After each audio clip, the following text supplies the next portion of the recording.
ਚੱਕਰ ਚਿਹਨ ਅਰ ਬਰਨ ਜਾਤ ਅਰ ਪਾਤ ਨਹਿਨ ਜਿਹ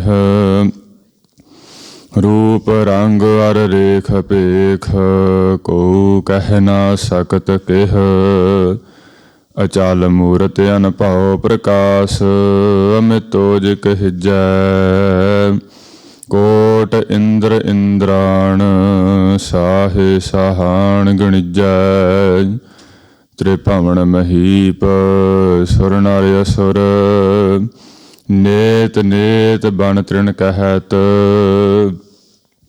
ਤਵੈ ਸਰਬ ਨਾਮ ਕਥੈ ਕਵਨ ਕਰਮ ਨਾਮ ਵਰਣਤ ਸਮਤ ਮੇਰ ਕਰੋ ਤ੍ਰਿਣ ਤੇ ਮੋਹਿ ਜਾਹੇ ਗਰੀਬ ਨਿਵਾਜ ਨਾ ਦੂਸਰ ਤੋਸੋ ਭੂਲ ਛਿਮੋ ਹਮਰੀ ਪ੍ਰਭ ਆਪ ਨਾ ਭੂਲਣ ਹਾਰ ਕਹੂੰ ਕਉ ਮੋਸੋ ਮੂਕ ਉਚਰੈ ਸ਼ਾਸਤਰ ਖਟ ਪਿੰਗ ਗਿਰੰਗ ਚੜ ਜਾਏ ਅੰਧ ਲਖੈ ਬਦਰੋ ਸੁਣੈ ਜੋ ਕਾਲ ਕਿਰਪਾ ਕਰਾਏ ਕਹਾਂ ਬੁੱਧ ਪ੍ਰਭ ਤੁਛ ਹਮਾਰੀ ਬਰਨ ਸਕੈ ਮਹਿਮਾ ਜੋ ਤੁਹਾਰੀ ਹਮ ਨਾ ਸਕਤ ਕਰ ਸਿਫਤ ਤੁਮਾਰੀ ਆਪ ਲੈ ਹੋ ਤੁਮ ਕਥਾ ਸੁਧਾਰੀ ਹਮ ਨਾ ਸਕਤ ਕਰ ਸਿਫਤ ਤੁਮਾਰੀ ਆਪ ਲੈ ਹੋ ਤੁਮ ਕਥਾ ਸੁਧਾਰੀ। ਸਤਨਾਮ ਸ਼੍ਰੀ ਵਾਹਿਗੁਰੂ ਸਾਹਿਬ ਜੀ। ਸੁਧ ਸਿਪਾਹਾ ਦੁਰੰਤ ਦੁਆਹਾ ਸੁਸਾਜ ਸਨਾਹਾ ਦੁਰਜਾਨ ਦਲੈਂਗੇ ਭਾਰੀ ਗੁਮਾਨ ਭਰੇ ਮਨ ਮੇ ਕਰ ਪਰਬਤ ਪੰਖ ਹਲੈ ਨਾ ਹਲੈਂਗੇ ਤੋਰ ਅਰੀਨ ਮਰੋਰਮ ਵਾਸਨ ਮਾਤੇ ਮਤੰਗਨ ਮਾਨ ਮਲੈਂਗੇ ਸ਼੍ਰੀ ਪਤ ਸ਼੍ਰੀ ਭਗਵਾਨ ਕਿਰਪਾ ਬਿਨ त्याग जहान निदान चलेंगे श्री पत श्री भगवान कृपा बिन त्याग जहान निदान चलेंगे। वाहिगुरु जी का खालसा वाहिगुरु जी की फतेह। सच्चे पातशाह भगत वत्सल दीन दुनिया दे वाली बंदी छोड़ सतगुरु 10 ਪਾਤਸ਼ਾਹੀਆਂ ਦਾ ਆਤਮਿਕ ਸਰੂਪ ਗੱਦੀ ਉੱਪਰ ਬਿਰਾਜਮਾਨ ਧੰਨ ਸਤਿਗੁਰੂ ਸ੍ਰੀ ਗੁਰੂ ਗ੍ਰੰਥ ਸਾਹਿਬ ਸੱਚੇ ਪਾਤਸ਼ਾਹ ਸਤਿਗੁਰਾਂ ਦੀ ਪਵਿੱਤਰ ਹਜ਼ੂਰੀ ਅੰਦਰ ਜੁੜ ਮਿਲ ਬੈਠੀ ਗੁਰੂ ਰੂਪ ਸਾਧ ਸੰਗਤ ਵਡਭਾਗੇ ਹਾਂ ਜੋ ਸਤਿਗੁਰਾਂ ਨੇ ਸਾਡੇ ਤੇ ਬਖਸ਼ਿਸ਼ ਕਰਕੇ ਤੇ ਆਪਣੇ ਦਰ ਦੇ ਅੰਦਰ ਸਾਨੂੰ ਬੁਲਾਇਆ ਹੈ। ਸੱਦੇ ਬਾਝੋਂ ਕੋਈ ਜਾਂਦਾ ਨਹੀਂ ਕਿਸੇ ਦੇ ਘਰ, ਤੇ ਜੇ ਸੱਦੇ ਬਾਝੋਂ ਕੋਈ ਕਿਸੇ ਦੇ ਘਰ ਜਾਵੇ ਤੇ ਉਸ ਨੂੰ ਫਿਰ ਮਾੜਾ ਗਿਣਿਆ ਜਾਂਦਾ ਹੈ। ਵਡਭਾਗੇ ਹਾਂ, ਬਖਸ਼ਿਸ਼ ਹੈ ਸਤਿਗੁਰਾਂ ਦੀ ਸਾਡੇ ਤੇ। ਸਾਨੂੰ ਤਾਂ ਰੋਜ਼ ਹੀ ਸੱਦੇ ਪੈਂਦੇ ਹਨ, ਗੁਰੂ ਘਰ ਦੇ ਅੰਦਰੋਂ ਰੋਜ਼ ਹੀ ਸੱਦੇ ਦਿੱਤੇ ਜਾਂਦੇ ਹਨ ਕਿ ਆਵੋ ਸਿੱਖ ਸਤਿਗੁਰੂ ਕੇ ਪਿਆਰੇ ਹੋ ਗਾਵੋ ਸੱਚੀ ਬਾਣੀ, ਕਿ ਸਿੱਖ ਤੇ ਸਤਿਗੁਰੂ ਦੇ ਪਿਆਰੇ ਗੁਰਸਿੱਖੋ ਆਵੋ ਆਣ ਕਰਕੇ ਤੇ ਗੁਰਦੁਆਰਾ ਸਾਹਿਬ ਵਿਖੇ ਪਹੁੰਚੋ। ਰੋਜ਼ ਸੱਦੇ ਪੈਂਦੇ ਹਨ ਗੁਰਦੁਆਰਿਓਂ, ਤੇ ਜੇਕਰ ਕਿਸੇ ਦੇ ਸੱਦੇ ਤੇ ਨਾ ਜਾਈਏ ਆਪਾਂ ਤੇ ਅਗਲਾ ਫਿਰ ਇਤਰਾਜ਼ ਕਰਦਾ ਹੈ ਕਿ ਫਲਾਣਾ ਮੈਨੂੰ ਸੱਦਿਆ ਸੀ ਬੜੇ ਮਾਣ ਦੇ ਨਾਲ, ਤੂੰ ਆਇਆ ਹੀ ਨਹੀਂ। ਇਹ ਸਤਿਗੁਰਾਂ ਦੀ ਬਖਸ਼ਿਸ਼ ਹੈ ਸਾਡੇ ਤੇ, ਸਾਨੂੰ ਸੱਦੇ ਰੋਜ਼ ਪੈਂਦੇ ਹਨ ਤੇ ਆਇਆ ਕਰੀਏ ਗੁਰਦੁਆਰਾ ਸਾਹਿਬ ਵਿਖੇ ਪਹੁੰਚ ਕਰਕੇ ਤੇ ਸਤ ਸੰਗਤ ਦੀਆਂ ਘੜੀਆਂ ਦਾ ਲਾਹਾ ਪ੍ਰਾਪਤ ਕਰੀਏ। ਕਿਉਂਕਿ ਕਬੀਰ ਸਾਹਿਬ ਫਰਮਾਉਂਦੇ ਹਨ, ਕਬੀਰ ਏਕ ਘੜੀ ਆਦੀ ਘੜੀ ਆਦੀ ਹੂੰ ਤੇ ਆਦ। ਕਬੀਰ ਸਾਹਿਬ ਕਹਿੰਦੇ ਵੀ ਜੇਕਰ ਤੂੰ ਇੱਕ ਘੜੀ ਸਤ ਸੰਗਤ ਕਰ ਲਵੇਂ, ਜੇ ਇੱਕ ਘੜੀ ਭਾਵ 20 ਮਿੰਟ ਤਕਰੀਬਨ ਹੁੰਦੇ ਹਨ, ਜੇ 20 ਮਿੰਟ ਵੀ ਨਹੀਂ ਤੇਰੇ ਕੋਲ ਨਿਕਲਦੇ, ਆਧੀ ਘੜੀ ਤੂੰ ਅੱਧੀ ਘੜੀ ਆ ਜਾ, 10 ਮਿੰਟ ਆ ਜਾ। ਜੇ ਅੱਧੀ ਘੜੀ ਵੀ ਨਹੀਂ ਨਾ ਨਿਕਲਦੀ, ਏਕ ਘੜੀ ਆਧੀ ਘੜੀ ਆਦੀ ਹੂੰ ਤੇ ਆਦ, ਅੱਧੀ ਤੋਂ ਵੀ ਅੱਧੀ ਘੜੀ ਭਾਵ ਤੂੰ 5-7 ਮਿੰਟ ਹੀ ਕੱਢ ਲਾ ਗੁਰੂ ਘਰ ਵਾਸਤੇ। ਤੇ ਇਹਦੇ ਨਾਲ ਕੀ ਹੋਵੇਗਾ? ਭਗਤਨ ਸੇਤੀ ਗੋਸਟੇ ਜੋ ਕੀਨੋ ਸੋ ਲਾਭ। ਭਗਤਨ ਸੇਤੀ ਗੋਸ਼ਟੇ, ਭਗਤਾਂ ਦੇ ਨਾਲ ਗੋਸ਼ਟ ਗੱਲਬਾਤ ਕਰਨੀ, ਭਾਵ ਸਤ ਸੰਗਤ ਦੇ ਅੰਦਰ ਆਣ ਕਰਕੇ ਪਰਮੇਸ਼ਰ ਦੀ ਵਾਹਿਗੁਰੂ ਦੀ ਉਸਤਤੀ ਕਰਨੀ। ਜੋ ਕੀਨੋ ਸੋ ਲਾਭ, ਉਸੇ ਦਾ ਹੀ ਲਾਭ ਹੋ ਜਾਵੇਗਾ ਜੇਕਰ ਤੂੰ 5-7 ਮਿੰਟ ਹੀ ਆ ਜਾਵੇਂਗਾ। ਆਪਾਂ ਪਿਛਲੇ ਦਿਨਾਂ 'ਚ ਸਾਖੀ ਸਰਵਣ ਕੀਤੀ ਨਾ ਕਿ ਉਹਨੇ ਭਾਈ ਪੁਰਾਣਾ ਜੀ ਨੇ ਜਿਹੜਾ ਮੁਨਸ਼ੀ ਆਇਆ ਸੀ ਉਹਨਾਂ ਕੋਲੋਂ ਮਜ਼ਦੂਰੀ ਕਰਾਉਣ, ਤੇ 4 ਘੜੀਆਂ ਸਤ ਸੰਗਤ ਹੀ ਕੀਤੀ ਸੀ ਉਸਨੇ। ਸਾਰੀ ਉਮਰ ਤਾਂ ਵਿਅਰਥ ਹੀ ਗਈ ਸੀ, ਤੇ 4 ਘੜੀਆਂ ਦੇ ਕਾਰਨ ਕਰਕੇ ਉਹਨੂੰ ਬੈਕੁੰਠ ਦੀ ਪ੍ਰਾਪਤੀ ਹੋ ਗਈ ਸੀ। ਜੋ ਕੀਨੋ ਸੋ ਲਾਭ, ਜਿਤਨਾ ਸਮਾਂ ਵੀ ਆਪਾਂ ਘੱਟ ਤੋਂ ਘੱਟ ਆ ਜਾਈਏ, ਆਉਣਾ ਤਾਂ ਵੱਧ ਤੋਂ ਵੱਧ ਚਾਹੀਦਾ ਹੈ। ਜਿਤਨਾ ਸਮਾਂ ਵੀ ਆ ਜਾਈਏ ਲਾਭ ਹੀ ਲਾਭ ਹੈ, ਕਿਉਂਕਿ ਸਤ ਸੰਗਤ ਦੇ ਅੰਦਰੋਂ ਪਰਮੇਸ਼ਰ ਦੀ ਉਸਤਤੀ ਸੁਣਨ ਨੂੰ ਮਿਲਦੀ ਹੈ। ਸੁਣ ਹਰ ਕਥਾ ਉਤਾਰੀ ਮੈਲ, ਫਿਰ ਉਸ ਨੂੰ ਸੁਣਨ ਦੇ ਨਾਲ ਜੋ ਮੈਲ ਮਨ ਦੀ ਉਤਰ ਜਾਂਦੀ ਹੈ, ਇਹ ਸਤਿਗੁਰੂ ਬਖਸ਼ਿਸ਼ ਕਰਦੇ ਹਨ। ਸੋ ਸਾਧ ਸੰਗਤ ਵਡਭਾਗੇ ਹਾਂ ਜੋ ਪਿਛਲੇ ਦਿਨਾਂ ਦੇ ਅੰਦਰ ਜੋ ਆਪਾਂ ਸੋਧਾ ਰਹਿਰਾਜ ਸਾਹਿਬ ਜੀ ਦੀ ਪਵਿੱਤਰ ਬਾਣੀ ਦੀ ਕਥਾ ਵਿਚਾਰ ਸਰਵਣ ਕੀਤੀ। ਉਸ ਤੋਂ ਉਪਰੰਤ ਜੋ ਵਿਚਿੱਤਰ ਨਾਟਕ ਦੇ ਅੰਦਰੋਂ ਸਤਿਗੁਰੂ ਸ੍ਰੀ ਗੁਰੂ ਗੋਬਿੰਦ ਸਿੰਘ ਸਾਹਿਬ ਮਹਾਰਾਜ ਜੀ ਦਾ ਪਵਿੱਤਰ ਜੀਵਨ ਨੂੰ ਆਪਾਂ ਸਰਵਣ ਕੀਤਾ। ਉਪਰੰਤ ਫਿਰ ਸਤਿਗੁਰਾਂ ਨੇ ਬਖਸ਼ਿਸ਼ ਕਰਕੇ ਤੇ ਕੀਰਤਨ ਸੋਹਿਲਾ ਸਾਹਿਬ ਬਾਣੀ ਦੀ ਵੀ ਸੰਪੂਰਨਤਾ ਕਰਵਾਈ। ਤੇ ਹੁਣ ਸਤਿਗੁਰੂ ਬਖਸ਼ਿਸ਼ ਕਰ ਰਹੇ ਹਨ ਜੋ ਨਿਤਨੇਮ ਸਾਹਿਬ ਦੇ ਅੰਦਰ ਤਵੈ ਪ੍ਰਸਾਦ ਸਵਈਏ ਗੁਰਬਾਣੀ ਹੈ ਨਾ, ਤੇ ਇਸ ਦੀ ਵਿਚਾਰ ਕੱਲ੍ਹ ਤੋਂ ਚੱਲ ਰਹੀ ਹੈ।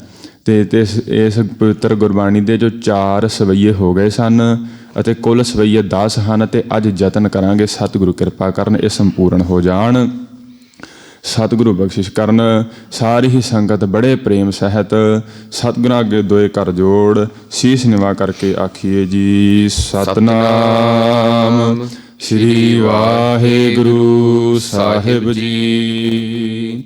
ਸਤਿਨਾਮ ਸ੍ਰੀ ਵਾਹਿਗੁਰੂ ਸਾਹਿਬ ਜੀ।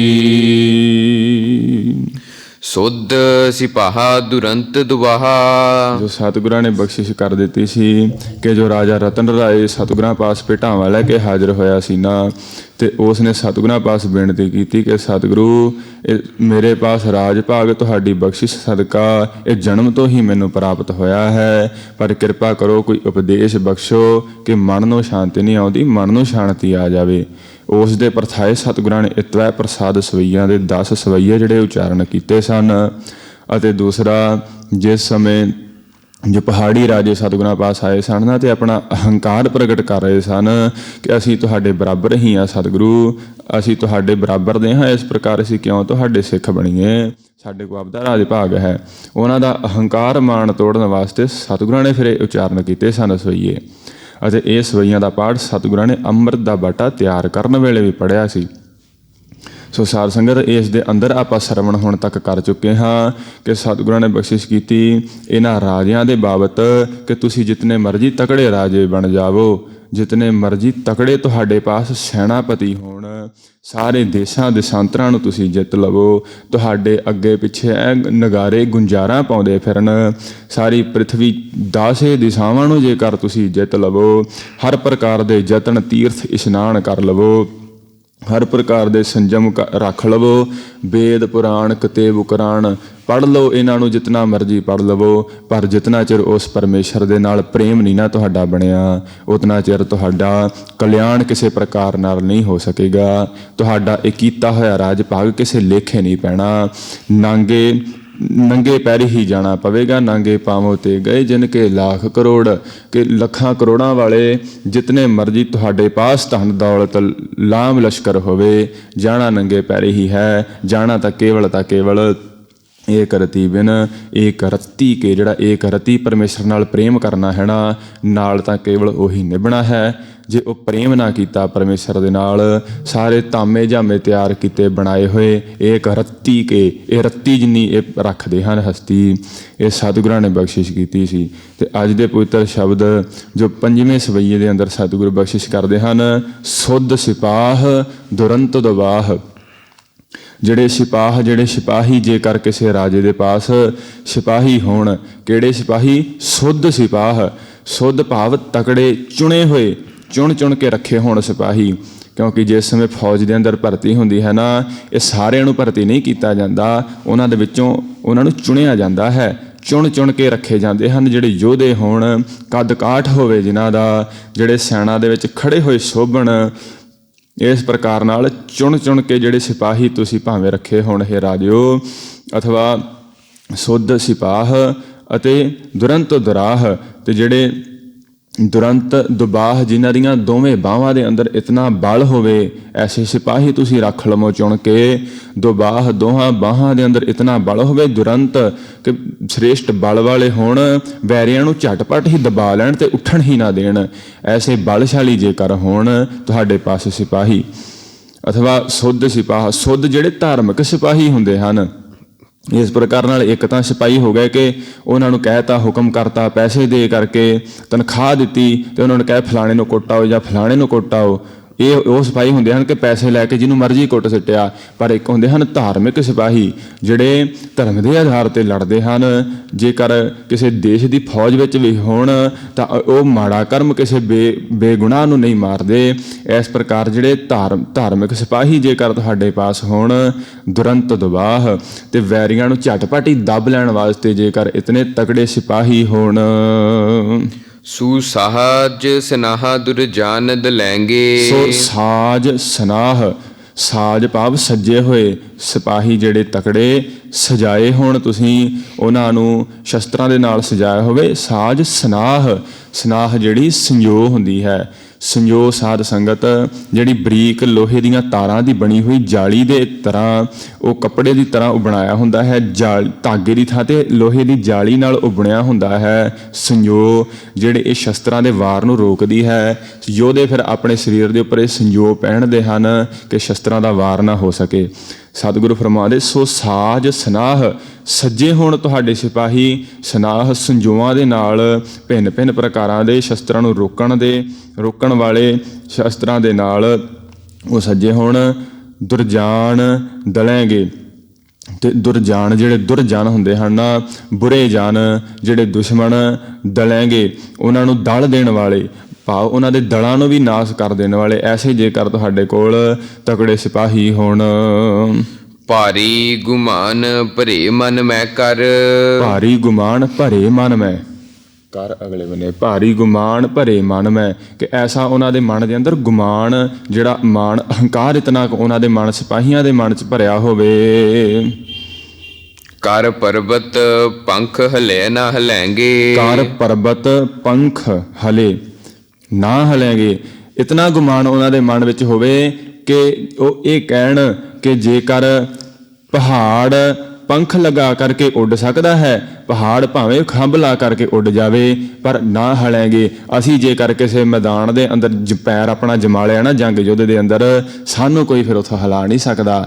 ਕਹਿਣ ਤੋਂ ਭਾਵ ਕਿ ਇਤਨੇ ਸੂਰਬੀਰ ਯੋਧੇ ਹੋਣ ਕਿ ਪਹਾੜ ਭਾਵੇਂ ਹਿਲਾ ਸਕੀਏ, ਆਪਾਂ ਪਹਾੜ ਭਾਵੇਂ ਹਿਲਾ ਦਈਏ, ਪਹਾੜ ਨੂੰ ਖੰਭ ਲਾ ਕੇ ਉਡਾ ਦਈਏ, ਪਰ ਤਾਂ ਵੀ ਇਹ ਜਿਹੜੇ ਯੋਧੇ ਹਨ ਨਾ, ਇਹਨਾਂ ਨੂੰ ਕੋਈ ਮੈਦਾਨ 'ਚੋਂ ਨਹੀਂ ਹਿਲਾ ਸਕਦਾ। ਇਸ ਪ੍ਰਕਾਰ ਨਾਲ ਇਹ ਮੈਦਾਨ 'ਚ ਆਪਣਾ ਪੈਰ ਜਮਾਉਂਦੇ ਹਨ। ਤੇ ਜੇ ਇਤਨਾ ਇਹਨਾਂ ਦੇ ਮਨ 'ਚ ਗੁਮਾਨ ਭਰਿਆ ਹੋਵੇ ਨਾ, ਇਹ ਕਹਿਣ ਕਿ ਤੁਸੀਂ ਪਰਬਤ ਨੂੰ ਤਾਂ ਹਿਲਾ ਸਕਦੇ ਹੋ ਪਰ ਸਾਨੂੰ ਨਹੀਂ ਹਿਲਾ ਸਕਦੇ, ਇਤਨਾ ਜੇਕਰ ਤੁਹਾਡੇ ਸਿਪਾਹੀਆਂ ਦੇ ਅੰਦਰ ਇਤਨਾ ਗੁਮਾਨ ਭਰਿਆ ਹੋਵੇ, ਇਤਨੇ ਤਕੜੇ ਹੋਣ।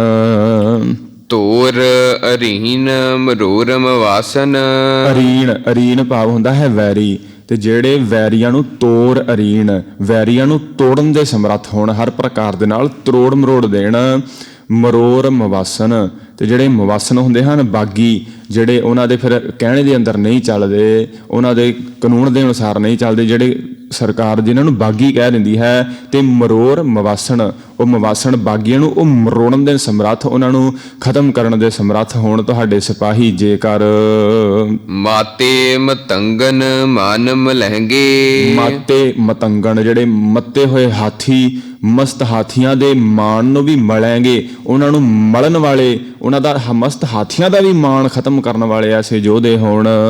ਸ਼੍ਰੀਪਤ ਸ਼੍ਰੀ ਭਗਵਾਨ ਕਿਰਪਾ ਬਿਨ। ਪਰ ਸਤਿਗੁਰੂ ਬਖਸ਼ਿਸ਼ ਕਰਦੇ, ਜੇ ਇਤਨਾ ਲਾਮ ਲਸ਼ਕਰ ਤੁਹਾਡੇ ਪਾਸ ਹੋਵੇ ਨਾ, ਸ਼੍ਰੀਪਤ ਜਿਹੜਾ ਮਾਇਆ ਦਾ ਪਤੀ ਪਰਮੇਸ਼ਰ ਹੈ ਨਾ, ਸ਼੍ਰੀ ਭਗਵਾਨ ਕਿਰਪਾ ਬਿਨ, ਉਹਦੀ ਕਿਰਪਾ ਤੋਂ ਬਿਨਾ, ਉਹਦੀ ਕਿਰਪਾ ਨਾ ਹੋਈ ਜੇਕਰ, ਤਿਆਗ ਜਹਾਨ ਸ਼੍ਰੀਪਤ ਸ਼੍ਰੀ ਭਗਵਾਨ ਕਿਰਪਾ ਬਿਨ, ਜਿਤਨਾ ਚਿਰ ਤੱਕ ਉਸ ਪਰਮੇਸ਼ਰ ਦੀ ਕਿਰਪਾ ਨਾ ਹੋਈ, ਸਤਿਗੁਰੂ ਕਹਿੰਦੇ ਇਹਨਾਂ ਦਾ ਬਲ ਵੀ ਉਸ ਪਰਮੇਸ਼ਰ ਦੇ ਦੁਆਰਾ ਹੀ ਇਹਨਾਂ ਦੇ ਵਿੱਚ ਪਿਆ ਹੈ।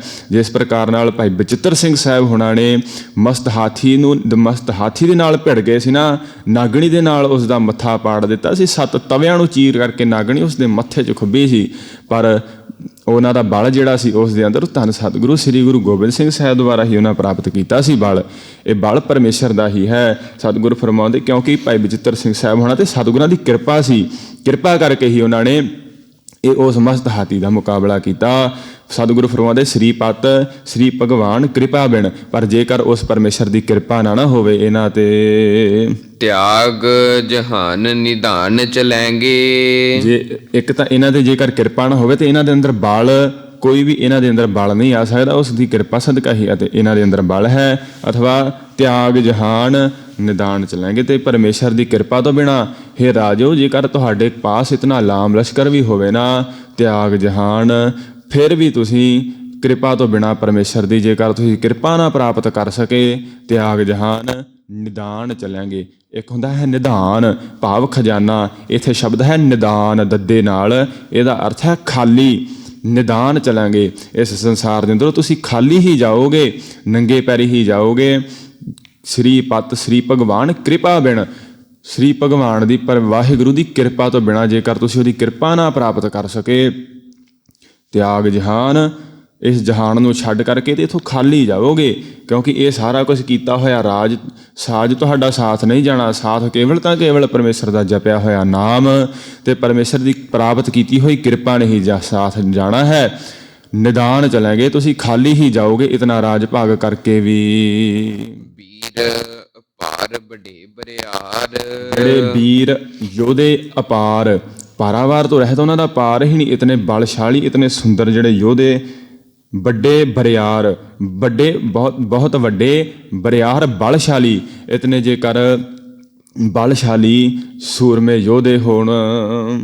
ਵਿਚਾਰ ਹੈ ਸਾਰ ਕੀ ਧਾਰ ਪਛਈਆ, ਅਵਿਚਾਰ ਹੈ ਬਿਨਾਂ ਵਿਚਾਰ ਕੀਤੇ ਸੋਚੇ ਸਮਝੇ, ਸਾਰ ਕੀ ਧਾਰ, ਜਿਹੜੀ ਸਾਰ ਲੋਹੇ ਦੀ ਜਿਹੜੀ ਧਾਰ, ਜਿਹੜੀ ਸ਼ਸਤਰਾਂ ਦੀ ਧਾਰ ਪਛਈਆ ਉਹ ਸਹਾਰ ਲੈਣ, ਭਾਵ ਬਿਨਾਂ ਸੋਚੇ ਸਮਝੇ ਹੀ। ਅਵਿਚਾਰ ਹੈ, ਕੋਈ ਇਹ ਵਿਚਾਰ ਨਾ ਕਰਨ ਕਿ ਇਹ ਜਿਹੜੀ ਸ਼ਸਤਰ ਦੀ ਧਾਰ ਸਾਨੂੰ ਮਾਰ ਕਰ ਜਾਵੇਗੀ, ਸਾਡਾ ਨੁਕਸਾਨ ਸਾਡੇ ਕੱਟ ਕਰ ਜਾਵੇਗੀ, ਇਹ ਵਿਚਾਰ ਹੀ ਨਾ ਕਰਨ। ਅਵਿਚਾਰ ਹੈ ਸਾਰ ਕੀ ਧਾਰ, ਸ਼ਸਤਰਾਂ ਦੀ ਧਾਰ ਜਿਹੜੀ ਪਛਈਆ ਆਪਣੇ ਸੀਨੇ ਦੇ ਉੱਪਰ, ਆਪਣੇ ਤਣ ਦੇ ਉੱਪਰ ਸਹਿਣ ਜੋਗੇ ਹੋਣ, ਆਪਣੇ ਸੀਨੇ ਦੇ ਉੱਪਰ ਸ਼ਸਤਰਾਂ ਦੀ ਧਾਰ ਸਹਿੰਦੇ ਹੋਣ, ਐਸੇ ਸੂਰਬੀਰ ਜੇਕਰ ਯੋਧੇ ਹੋਣ। ਤੋਰਤ ਦੇਸ ਮਲਿੰਦਮ ਵਾਸਨ, ਤੋਰਤ ਦੇਸ, ਜਿਹੜੇ ਦੇਸ਼ਾਂ ਨੂੰ ਉਹ ਟੁਕੜੇ ਟੁਕੜੇ ਕਰ ਦੇਣ, ਭਾਵ ਦੇਸ਼ਾਂ ਨੂੰ ਜਿੱਤ ਲੈਣ। ਤੋਰਤ ਦੇਸ ਮਲਿੰਦ ਮਵਾਸਨ, ਜਿਹੜੇ ਮਵਾਸਨ ਬਾਗੀ ਹੋ ਜਾਂਦੇ ਹਨ ਨਾ, ਫਿਰ ਜਿਹੜੇ ਉਹਨਾਂ ਤੋਂ ਬਾਗੀ ਉਹਨਾਂ ਦੇ ਕਹਿਣੇ ਵਿੱਚ ਨਹੀਂ, ਉਹਨਾਂ ਦੇ ਦੁਸ਼ਮਣ ਵਿਰੋਧੀ ਮਵਾਸਨ, ਤੋਰਤ ਦੇਸ ਮਲਿੰਦ ਮਵਾਸਨ, ਤੇ ਜਿਹੜੇ ਬਾਗੀ ਹੋਏ ਉਹਨਾਂ ਨੂੰ ਫਿਰ ਮਲ ਦੇਣ, ਦਰੜ ਮਰੜ ਦੇਣ ਵਾਲੇ ਐਸੇ ਯੋਧੇ ਹੋਣ। ਮਾਤੇ ਗਜਾਨ ਕੇ ਮਾਨ ਮਲਈਆ, ਮਾਤੇ ਗਜਾਨ ਮਸਤ ਹਾਥੀ, ਆਪਣੇ ਮਾਣ ਦੇ ਅੰਦਰ ਜਿਹੜੇ ਮੱਤੇ ਹੋਏ ਹਾਥੀ ਹਨ ਉਹਨਾਂ ਦੇ ਵੀ ਮਾਣ ਨੂੰ ਮਲਈਆ ਮਲ ਦੇਣ ਵਾਲੇ ਜੇਕਰ ਐਸੇ ਯੋਧੇ ਹੋਣ। ਗਾੜੇ ਗੜਾਨ ਕੇ ਤੋੜਨ ਹਾਰ, ਗੜਾਨ ਹੁੰਦਾ ਹੈ ਸਾਧ ਸੰਗਤ ਗੜ ਕਿਲਾ, ਗਾੜੇ ਤਕੜਾ ਕਿਲਾ ਬਣਾਇਆ ਹੋਵੇ ਜੇਕਰ, ਕਿ ਤੋੜਨਹਾਰ, ਤੇ ਉਹਨੂੰ ਵੀ ਇਹ ਤੋੜਨਹਾਰ, ਉਹਨੂੰ ਵੀ ਤੋੜਨ ਦੇ ਸਮਰੱਥ ਹੋਣ ਇਹ ਯੋਧੇ ਜੇਕਰ। ਸੂ ਬਾਤਨ ਹੀ ਚੱਕ ਚਾਰ ਲਵਈਆ, ਸੋ ਬਾਤਨ ਹੀ, ਅਤੇ ਇਹ ਗੱਲਾਂ ਬਾਤਾਂ ਦੇ ਨਾਲ ਹੀ, ਬਾਤਨ ਹੀ ਚੱਕ ਚਾਰ ਲਵਈਆ, ਚਾਰੇ ਚੱਕਾਂ ਨੂੰ, ਚਾਰੇ ਦਿਸ਼ਾਵਾਂ ਨੂੰ ਹੀ ਜਿੱਤ ਲੈਣ ਗੱਲਾਂ ਬਾਤਾਂ ਦੇ ਨਾਲ ਹੀ, ਐਸੇ ਯੋਧੇ ਹੋਣ। ਅਥਵਾ ਇਸ ਦਾ ਪੰਕਤੀ ਦਾ ਅਰਥ ਕਰਨ ਵਾਸਤੇ ਸੋ ਬਾਤ ਨਹੀਂ ਚੱਕ ਚਾਰ ਲਵਈਆ, ਚਾਰੇ ਦਿਸ਼ਾਵਾਂ ਨੂੰ ਜਿੱਤਣਾ ਬਾਤ ਨਹੀਂ, ਇਹਨਾਂ ਵਾਸਤੇ ਕੋਈ ਗੱਲ ਹੀ ਨਹੀਂ, ਇਹ ਤਾਂ ਗੱਲਾਂ ਬਾਤਾਂ ਨਾਲ ਹੀ ਜਿੱਤ ਲੈਣਗੇ। ਜੋ ਮੂਲ ਪਾਠ ਹੈ ਸੋ ਬਾਤਨ ਹੀ ਚੱਕ ਚਾਰ ਲਵਈਆ, ਕਿ ਗੱਲਾਂ ਬਾਤਾਂ ਨਾਲ ਹੀ ਜਿਹੜਾ ਚਾਰੇ ਚੱਕਾਂ ਨੂੰ ਜਿੱਤਣ ਦੇ ਸਮਰੱਥ ਹੋਣ ਇਹ। ਸਾਹਿਬ ਸ਼੍ਰੀ ਸਭ ਕੋ ਸਿਰ ਨਾਇਕ, ਸਾਹਿਬ ਸ੍ਰੀ ਜਿਹੜਾ ਮਾਲਕ ਹੈ, ਸ੍ਰੀ ਮਾਇਆ ਦਾ ਮਾਲਕ ਪਰਮੇਸ਼ਰ, ਸਭ ਕੋ ਸਿਰ ਨਾਇਕ, ਪਰ ਉਹ ਜਿਹੜਾ ਪਰਮੇਸ਼ਰ ਹੈ ਉਹੀ ਸਭ ਕੋ ਸਾਰਿਆਂ ਦਾ ਸਿਰ ਨਾਇਕ, ਸਿਰ ਦੇ ਉੱਤੇ ਨਾਇਕ, ਖਸਮ ਹੈ ਉਹ ਸਭ ਕੋ ਸਿਰਨਾਇਕ ਪਰਮੇਸ਼ਰ। ਜਾਚਕ ਅਨੇਕ ਸੋ ਏਕ ਦਵਈਆ। ਜਾਚਕ ਅਨੇਕ, ਇਹਨਾਂ ਦਾ ਜਿਹੜਾ ਫਿਰ ਹੁਣ ਆ ਬਲ ਹੈ ਨਾ ਸਤਿਗੁਰਾਂ ਨੇ ਬਖਸ਼ਿਸ਼ ਕੀਤਾ। ਇਤਨੇ ਅਪਾਰ ਯੋਧੇ ਬਲਸ਼ਾਲੀ, ਤਕੜੇ ਕਿਲਿਆਂ ਨੂੰ ਤੋੜਨ ਵਾਸਤੇ, ਮਸਤ ਹਾਥੀਆਂ ਦਾ ਮਾਣ ਮਲਣ ਵਾਲੇ ਤੇ ਦੇਸ਼ਾਂ ਨੂੰ ਤੋੜਨ ਮਰੋੜਨ ਵਾਲੇ, ਜਿੱਤਣ ਵਾਲੇ, ਚਾਰੇ ਚੱਕਾਂ ਨੂੰ ਗੱਲਾਂ ਬਾਤਾਂ ਦੇ ਨਾਲ ਹੀ ਜਿੱਤਣ ਵਾਲੇ ਐਸੇ ਯੋਧੇ, ਇਹਨਾਂ ਨੂੰ ਬਲ ਕਿੱਥੋਂ ਪ੍ਰਾਪਤ ਹੁੰਦਾ ਹੈ? ਜਾਚਕ ਅਨੇਕ ਸੋ ਏਕ ਦਿਵਈਆ। ਇਹ ਸਾਰੇ ਤਾਂ ਜਾਚਕ ਹੀ ਹਨ। ਇਤਨਾ ਬਲਸ਼ਾਲੀ ਹੋਣ, ਇਹਨਾਂ ਨੇ ਪ੍ਰਾਪਤ ਕਰ ਲਿਆ ਹੋਵੇ ਬਲ, ਪਰ ਇਹ ਤਾਂ ਜਾਚਕ ਹੀ ਹਨ, ਇਹ ਮੰਗਤੇ ਹੀ ਹਨ। ਇਹਨਾਂ ਦਾ ਬਲ ਜਿਹੜਾ ਪਰਮੇਸ਼ਰ ਤੋਂ ਹੀ ਮੰਗਿਆ ਹੈ। ਤੇ ਦੇਣ ਵਾਲਾ ਕੌਣ? ਸੋ ਏਕ ਦਿਵਈਆ। ਉਹ ਦੇਣ ਵਾਲਾ ਪਰਮੇਸ਼ਰ ਕੇਵਲ ਇੱਕ ਹੀ ਹੈ। ਉਸੇ ਦਾ ਦਿੱਤਾ ਹੋਇਆ ਬਲ ਹੀ ਇਹਨਾਂ ਦੇ ਅੰਦਰ ਵਰਤ ਰਿਹਾ ਹੈ। ਚਾਹੇ ਇਹ ਆਪਣਾ ਮਾਣ ਅਹੰਕਾਰ ਜਿਤਨਾ ਮਰਜ਼ੀ ਵਡਾ ਲੈਣ, ਪਰ ਇਹ ਜਾਚਕ ਹੀ ਹਨ।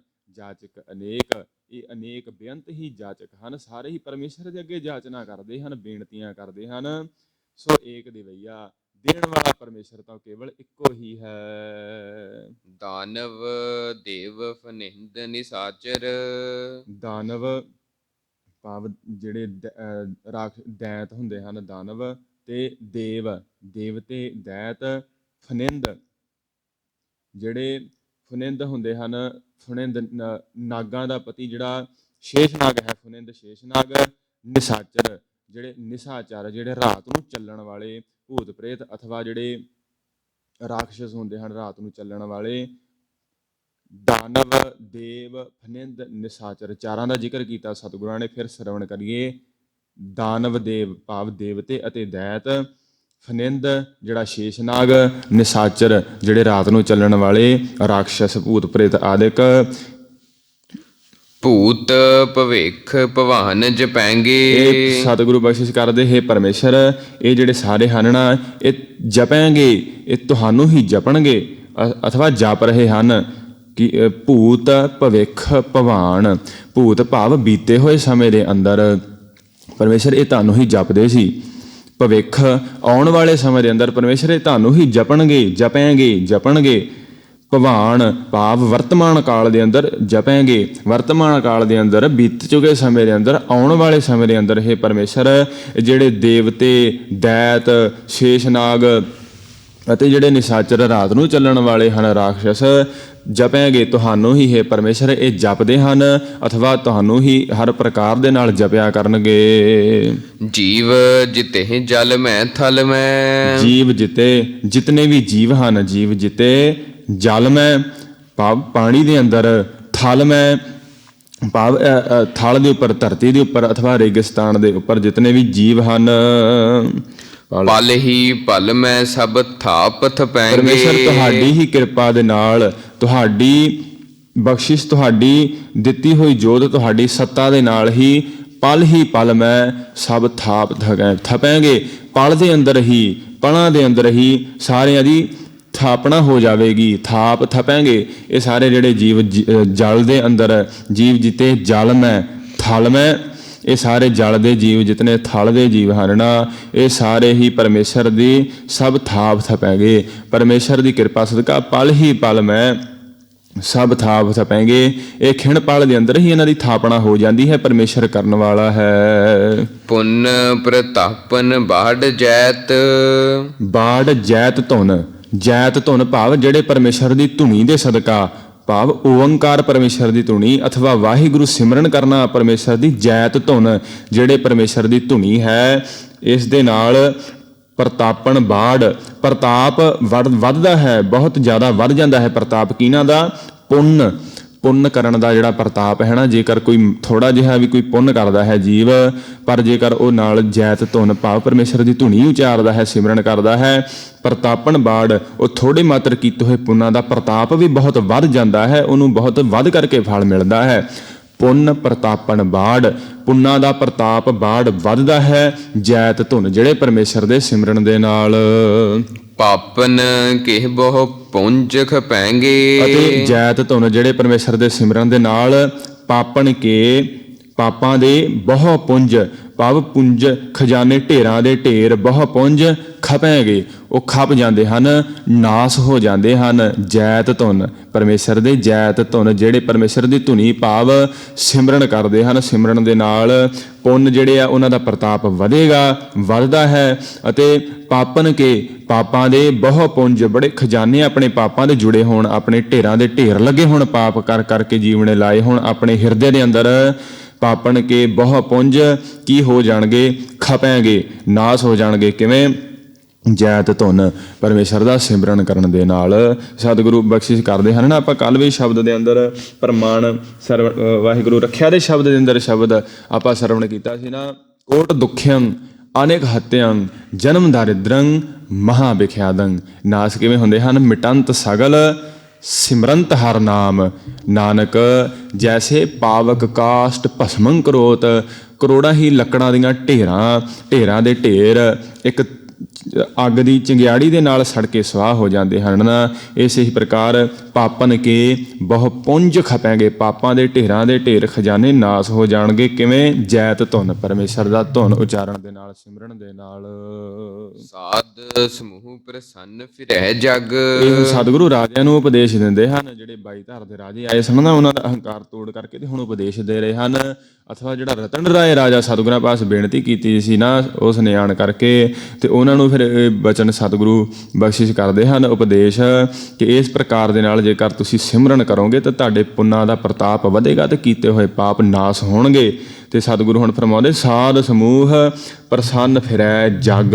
ਤੇ ਜਿਹੜੇ ਸਾਧਾਂ ਦੇ ਸਮੂਹ ਹਨ ਨਾ, ਭਾਵ ਸਮੂਹ ਸੰਗਤ, ਜਿਹੜੀ ਸਤ ਸੰਗਤ ਦੇ ਵਿੱਚ ਆਉਂਦੇ ਹਨ ਜਿਹੜੇ ਸਾਧ, ਅਥਵਾ ਜਿਨ੍ਹਾਂ ਨੇ ਆਪਣੇ ਮਨ ਨੂੰ ਸਾਧ ਲਿਆ ਹੈ ਪਰਮੇਸ਼ਰ ਤੁਹਾਡੇ ਵੱਲ, ਅਥਵਾ ਜਿਹੜੇ ਉਦਮ ਕਰਦੇ ਹਨ ਪਰਮੇਸ਼ਰ ਤੁਹਾਡਾ ਸਿਮਰਨ ਕਰਨ ਦਾ, ਤੁਹਾਡਾ ਸਿਮਰਨ ਦੇ ਅੰਦਰ ਮਨ ਜੋੜਨ ਦਾ ਜਿਹੜੇ ਉਦਮ ਕਰਦੇ ਆ, ਅਤੇ ਸਮੂਹ ਸੰਗਤ ਦੇ ਅੰਦਰ ਆਉਂਦੇ ਹਨ ਸਾਧ ਸਮੂਹ, ਉਹ ਕੀਆ ਪ੍ਰਸੰਨ ਫਿਰੈ ਜਗ। ਉਹ ਫਿਰ ਇਹ ਪ੍ਰਸੰਨ ਜਗ ਦੇ ਅੰਦਰ ਫਿਰਦੇ ਹਨ, ਅਥਵਾ ਫਿਰਨਗੇ ਜੇਕਰ ਉਹ ਜੈਤ ਧੁਨ, ਪਰਮੇਸ਼ਰ ਦੀ ਧੁਨੀ ਵਾਹਿਗੁਰੂ ਦਾ ਜੇਕਰ ਸਿਮਰਨ ਕਰਨਗੇ। ਸਾਧ ਸਮੂਹ ਪ੍ਰਸੰਨ ਫਿਰੈ ਜਗ, ਇਸ ਜਗ ਦੇ ਅੰਦਰ ਉਹ ਪ੍ਰਸੰਨ ਚਿੱਤ ਹੋ ਕਰਕੇ ਆਪਣਾ ਜੀਵਨ ਬਤੀਤ ਕਰਨਗੇ।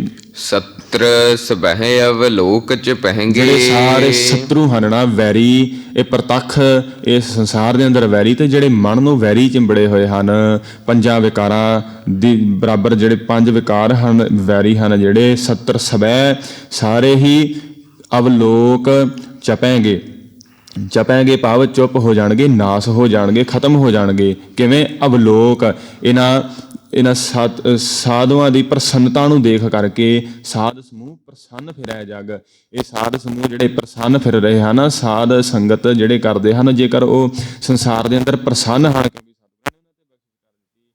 ਇਹਨਾਂ ਨੂੰ ਵੇਖ ਕਰਕੇ ਜਿਹੜੇ ਵੈਰੀ ਹੋਣਗੇ ਨਾ, ਜਿਹੜੇ ਨਿੰਦਕ ਹੋਣਗੇ, ਵੈਰੀ ਹੋਣਗੇ, ਸਤਰ ਸਬੈ ਅਵਲੋਕ, ਇਹਨਾਂ ਨੂੰ ਦੇਖ ਕਰਕੇ, ਸਾਧੂ ਸੰਤਾਂ ਦੇ ਪ੍ਰਤਾਪ ਨੂੰ ਦੇਖ ਕਰਕੇ, ਅਵਲੋਕ ਵੇਖ ਕਰਕੇ ਚਪੈਂਗੇ, ਚੁੱਪ ਹੋ ਜਾਣਗੇ, ਚੁੱਪ ਰਹਿ ਜਾਣਗੇ, ਭਾਵ ਬੋਲਣ ਦੇ ਸਮਰੱਥ ਹੀ ਨਹੀਂ ਰਹਿਣਗੇ। ਇਸ ਪ੍ਰਕਾਰ ਉਹ ਨਾਸ ਹੋ ਜਾਣਗੇ। ਮਾਨਵ ਇੰਦਰ ਗਜਿੰਦਰ ਨਿਰਾਤਪ। ਮਾਨਵ, ਸਤਿਗੁਰੂ ਕਹਿੰਦੇ ਕਿ ਜੇਕਰ ਜਿਹੜੇ ਮਨੁੱਖ, ਜਿਹੜੇ ਮਾਨਵ ਹਨ, ਅਤੇ ਇੰਦਰ ਦੇਵਤਾ, ਗਜਿੰਦਰ ਜਿਹੜਾ ਗਜਿੰਦਰ ਹੈ, ਅਤੇ ਨਿਰਾਧਪ ਅਵਲੋਕ ਚਪੈਂਗੇ, ਜਿਹੜੇ ਇਹ ਹਨ ਨਾ ਸਾਰੇ ਹੀ, ਜੇਕਰ ਇਹ ਰਾਜ ਕਰ ਲੈਣ ਜੌਨ ਤ੍ਰਿਲੋਕ, ਵਾਹਿਗੁਰੂ, ਮਾਨਵ, ਇੰਦਰ, ਗਜਿੰਦਰ ਤੇ ਨਿਰਾਧਪ, ਇਹ 4 ਹਨ ਜਿਤਨੇ ਜਿਹੜੇ ਦੇਵਤੇ, ਜੌਨ ਗਜਿੰਦਰ ਨਿਰਾਧਪ। ਇਹ ਜਿਹੜੇ ਮਾਨਵ ਹਨ, ਜਿਹੜੇ ਇੰਦਰ ਦੇਵਤਾ, ਗਜਿੰਦਰ ਦੇਵਤਾ ਅਤੇ ਨਿਰਾਧਪ ਹੈ। ਜੌਨ ਤ੍ਰਿਲੋਕ ਕੋ ਰਾਜ ਕਰਹਿੰਗੇ। ਜਿਹੜੇ ਤਿੰਨਾਂ ਲੋਕਾਂ ਦੇ ਉੱਪਰ ਰਾਜ ਕਰਦੇ ਹਨ, ਅਥਵਾ ਜੇਕਰ ਇਹ ਤਿੰਨਾਂ ਲੋਕਾਂ ਦੇ ਉੱਪਰ ਰਾਜ ਵੀ ਕਰ ਲੈਣ, ਜੌਨ ਜਿਹੜੇ ਤ੍ਰਿਲੋਕ ਕੋ, ਤਿੰਨਾਂ ਲੋਕਾਂ ਦੇ, ਧਰਤੀ ਆਕਾਸ਼ ਤੇ ਪਤਾਲ, ਤਿੰਨਾਂ ਲੋਕਾਂ ਦੇ ਉੱਪਰ ਜੇਕਰ ਇਹ ਰਾਜ ਵੀ ਆਪਦਾ ਕਰ ਲੈਣ। ਕੋਟ ਇਸਨਾਨ ਗਜਾਦਿਕ ਦਾਨ। ਜੇਕਰ ਮਨੁੱਖ ਕੋਟ ਇਸ਼ਨਾਨ, ਕਰੋੜਾਂ ਹੀ ਇਸ਼ਨਾਨ ਕਰ ਲਵੇ। ਗਜਾਦਿਕ ਦਾਨ ਅਤੇ ਤੀਰਥਾਂ ਤੇ ਇਸ਼ਨਾਨ ਕਰਕੇ ਤੇ ਗਜਾਦਿਕ ਹਾਥੀਆਂ ਦਾ ਵੀ ਦਾਨ ਕਰ ਆਵੇ ਜੇਕਰ।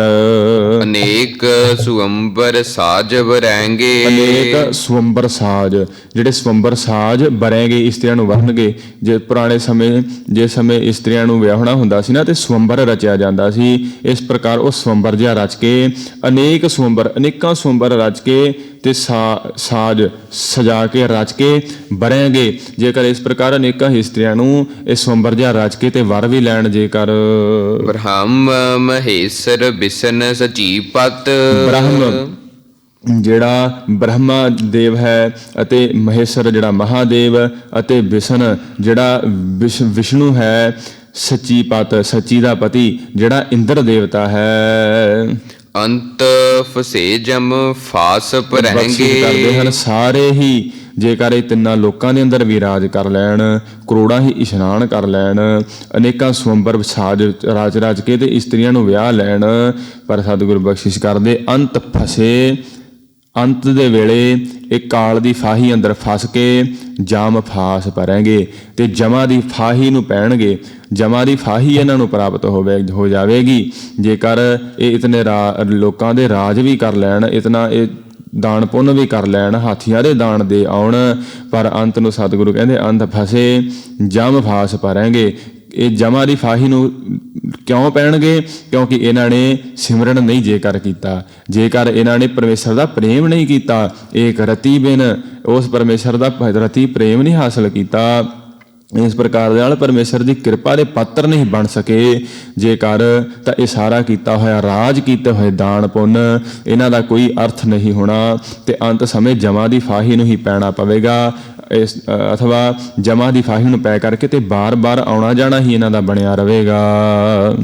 ਜੇ ਨਰ ਸ਼੍ਰੀ ਪਤ ਕੇ ਬ੍ਰਸ ਹੈ ਪੱਗ। ਹੁਣ ਇਹ ਸਵਈਏ ਦੀ ਜਿਹੜਾ 8ਵਾਂ ਸਵਈਆ ਇਸ ਦੀ ਅਖੀਰਲੀ ਪੰਕਤੀ ਦੇ ਅੰਦਰ ਬਖਸ਼ਿਸ਼ ਕਰਦੇ। ਜੇ ਨਰ, ਜਿਹੜੇ ਵਿਅਕਤੀ ਮਨੁੱਖ ਸ਼੍ਰੀ ਪਤ ਮਾਇਆ ਦੇ ਪਤੀ ਕੇ ਪ੍ਰਸ ਹੈ ਪੱਗ, ਕਿ ਉਸ ਪਰਮੇਸ਼ਰ ਦੇ ਪੱਗ ਪੈਰਾਂ ਨੂੰ ਪਰਸਣਗੇ, ਜਿਹੜੇ ਜੀਵ ਉਸ ਪਰਮੇਸ਼ਰ ਦੀ ਵਾਹਿਗੁਰੂ ਦੀ ਸਰਣੀ ਪੈਣਗੇ, ਪਰਮੇਸ਼ਰ ਦੇ ਚਰਨ ਪਰਸਣਗੇ।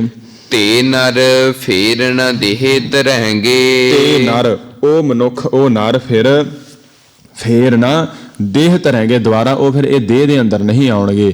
ਕਿਉਂਕਿ ਸਤਿਗੁਰਾਂ ਨੇ ਪਿੱਛੇ ਫਰਮਾਇਆ ਨਾ ਕਿ ਅੰਤ ਫਸੇ ਜਾਂ ਫਾਸ ਭਰਨਗੇ। ਜਿਨ੍ਹਾਂ ਨੇ ਪਰਮੇਸ਼ਰ ਦਾ ਸਿਮਰਨ ਨਹੀਂ ਕੀਤਾ, ਜਿਹੜੇ ਸਰਨੀ ਨਹੀਂ ਪਏ, ਉਹ ਬਾਰ-ਬਾਰ ਆਉਣ ਜਾਣਗੇ ਇਸ ਦੇਹੀ ਦੇ ਅੰਦਰ। ਤੇ ਜਿਹੜੇ ਫਿਰ ਸ੍ਰੀ ਪਤ ਕੇ ਪ੍ਰਸ ਹੈ ਪੱਗ, ਜਿਹੜੇ ਪਰਮੇਸ਼ਰ ਦੇ ਵਾਹਿਗੁਰੂ ਦੇ ਚਰਨਾਂ ਨੂੰ ਪਰਸਦੇ ਹਨ, ਚਰਨੀ ਢਹਿ ਪੈਂਦੇ ਹਨ ਆਣ ਕਰਕੇ, ਤੇ ਨਰ ਫੇਰ ਨਾ ਦੇਹ ਧਰਨਗੇ, ਉਹ ਦੇਹ ਦੇ ਵਿੱਚ ਨਹੀਂ ਧਰੇ ਜਾਣਗੇ। ਦੁਬਾਰਾ ਉਹਨਾਂ ਨੂੰ ਇਹ ਦੇਹਾਂ ਬਾਰ-ਬਾਰ ਪ੍ਰਾਪਤ ਕਰਨ ਦੀ ਲੋੜ ਹੀ ਨਹੀਂ ਪਵੇਗੀ। ਭੱਟ ਸਾਹਿਬਾਨ ਫਰਮਾਉਂਦੇ ਹਨ ਨਾ, ਗੁਰ ਅਮਰਦਾਸ ਪਰਸੀਐ ਪੁਹਮ ਪਾਤਕ ਬਿਨਾਸ ਹੈ, ਗੁਰ ਅਮਰਦਾਸ ਪਰਸੀਐ ਸਿੱਧ ਸਾਧਕ ਆਸਾਸ ਹੈ, ਗੁਰ ਅਮਰਦਾਸ ਪਰਸੀਐ ਅਭਾਉ ਲੱਭੈ ਗਉ ਚੁੱਕਾ ਹੈ। ਇਸ ਪ੍ਰਕਾਰ ਸਤਿਗੁਰਾਂ ਨੂੰ ਪਰਸਣ ਦੇ ਨਾਲ, ਸਤਿਗੁਰਾਂ ਦੇ ਚਰਨ ਪਰਸਣ ਦੇ ਨਾਲ ਅਨੇਕਾਂ ਬਖਸ਼ਿਸ਼ਾਂ ਪ੍ਰਾਪਤ ਹੁੰਦੀਆਂ ਹਨ।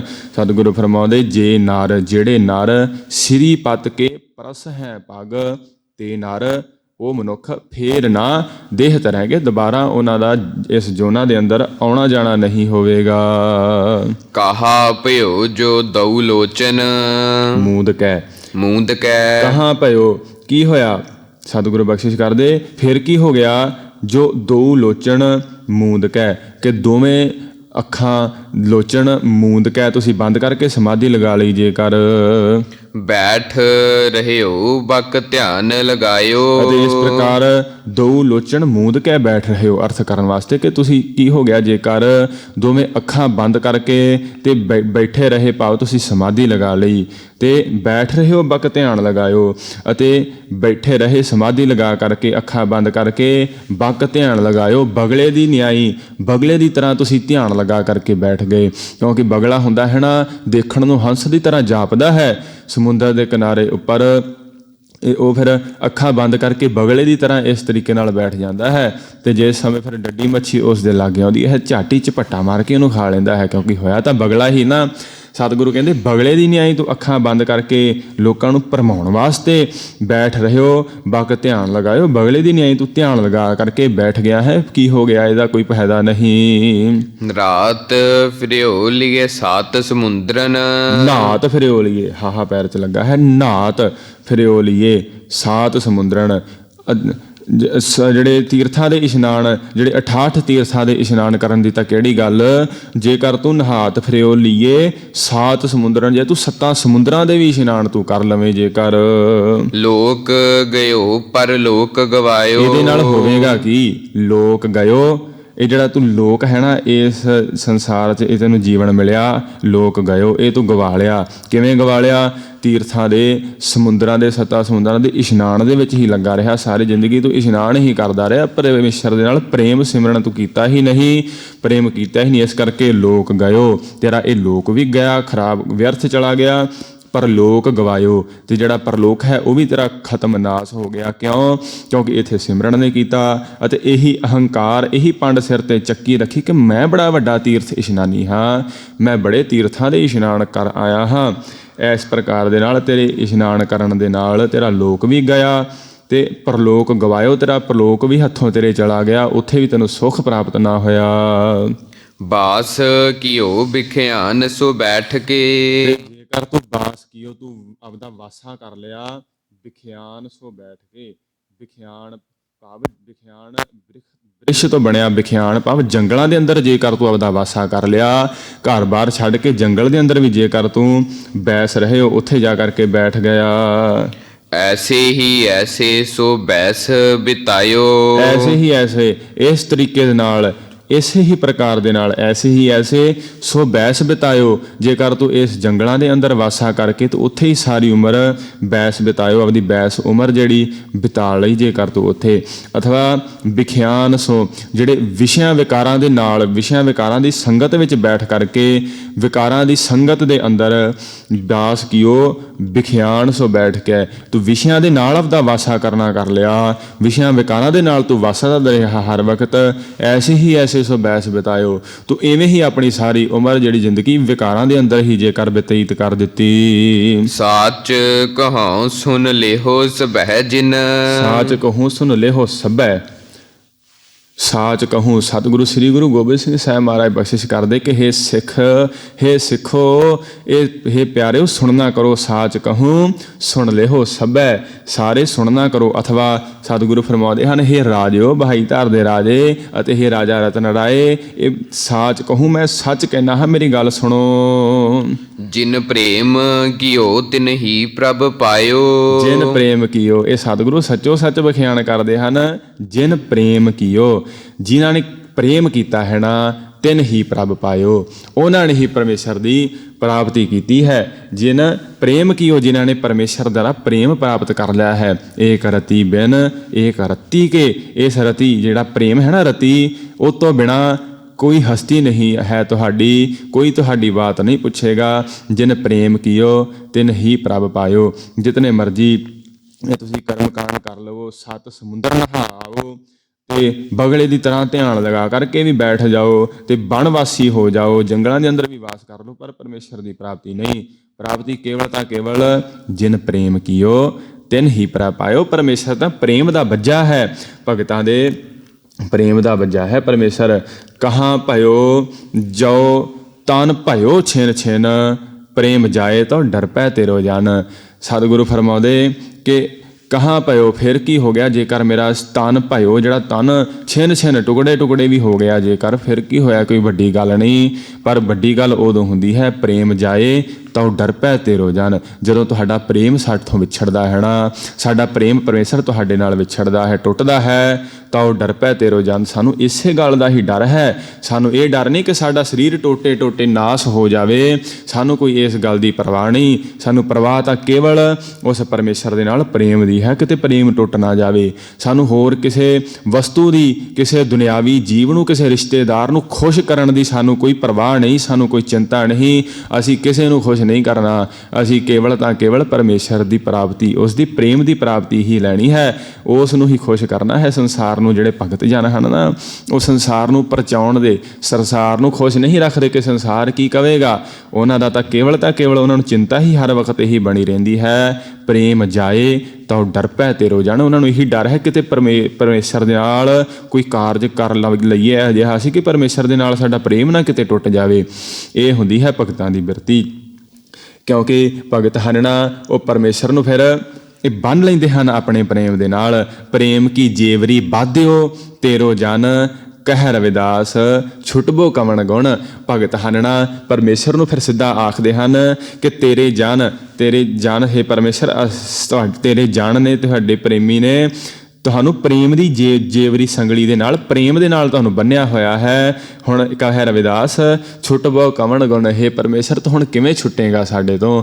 ਅਥਵਾ ਪ੍ਰੇਮ ਕੀ ਜੇਵਰੀ, ਪਰਮੇਸ਼ਰ ਤੁਸੀਂ ਸਾਨੂੰ ਪ੍ਰੇਮ ਦੀ ਜੇਵਰੀ ਨਾਲ ਇਸ ਤਰੀਕੇ ਨਾਲ ਬੰਨ੍ਹ ਲਓ, ਛੁਟਬੋ ਕਵਣ ਗੁਣ, ਅਸੀਂ ਫਿਰ ਕਿਸੇ ਪ੍ਰਕਾਰ ਦੇ ਨਾਲ ਨਾ ਛੁੱਟ ਸਕੀਏ। ਐਸੀ ਬਿਰਤੀ ਹੁੰਦੀ ਹੈ ਪ੍ਰੇਮ ਕਰਨ ਵਾਲੇ ਦੀ। ਪ੍ਰੇਮ ਕਿਹਦੇ ਨਾਲ? ਪਰਮੇਸ਼ਰ ਦੇ ਨਾਲ।